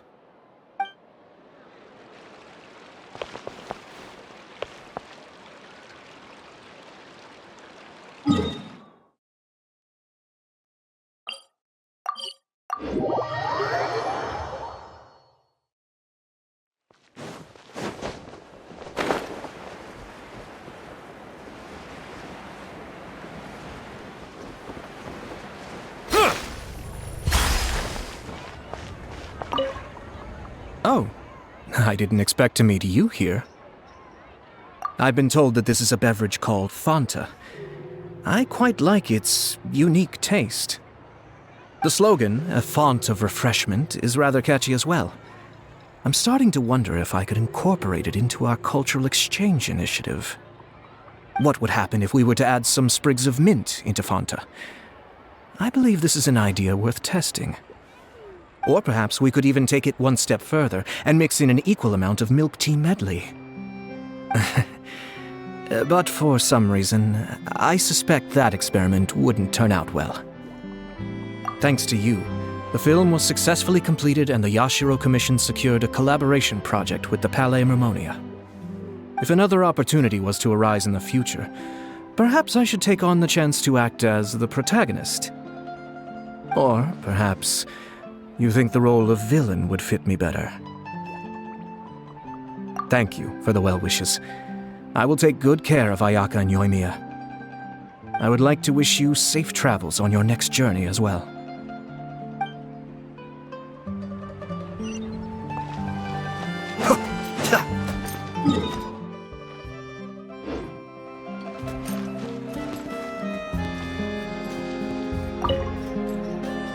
It's you. Is there something I can help you with? Interested in our couture services? Just give me the word. Thanks to you, we were also able to premiere the film in time. Its success has increased the reach of my brand. There's no need to be humble. You helped XAVIER and Chevreuse, and even Kirara's told me many good things about you. They are all my friends. You've done far more than what you give yourself credit for. I am merely a fashion designer. I don't have anything else I moonlight as. But when you run a business, it's inevitable that as you make more friends, you'll also encounter all sorts of thorny issues. You scratch my back, I'll scratch yours. It's just the common sense of business. XAVIER's over the moon now that he's actually won the Furina award. Maybe I'll actually find him in the fountain the next time I see him. The demand for couture at my boutique has also increased. So much so that I don't have enough staff to handle it. Looks like I'm one step closer to achieving my dream. Anyway, you will always be welcome at Chiori Boutique. I would love to see you both again at the upcoming Fontaine Fashion Week as well. Okay, see you around.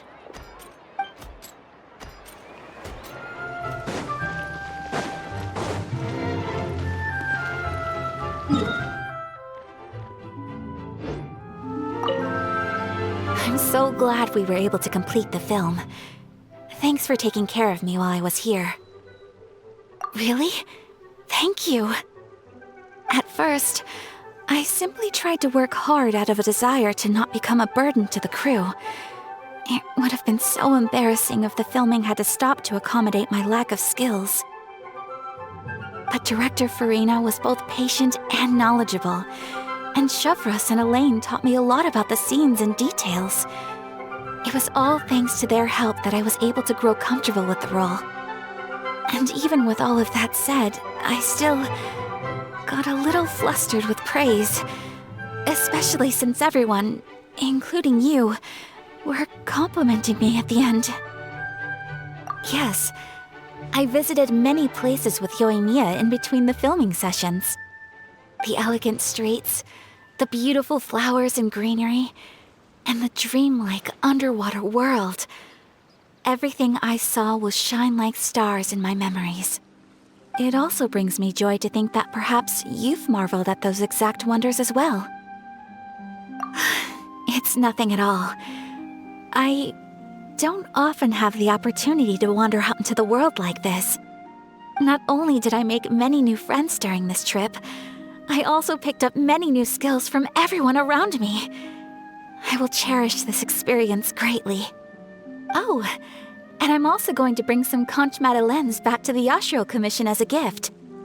If we could enjoy them with some coffee, perhaps it'll feel as if I'd never left Fontaine at all.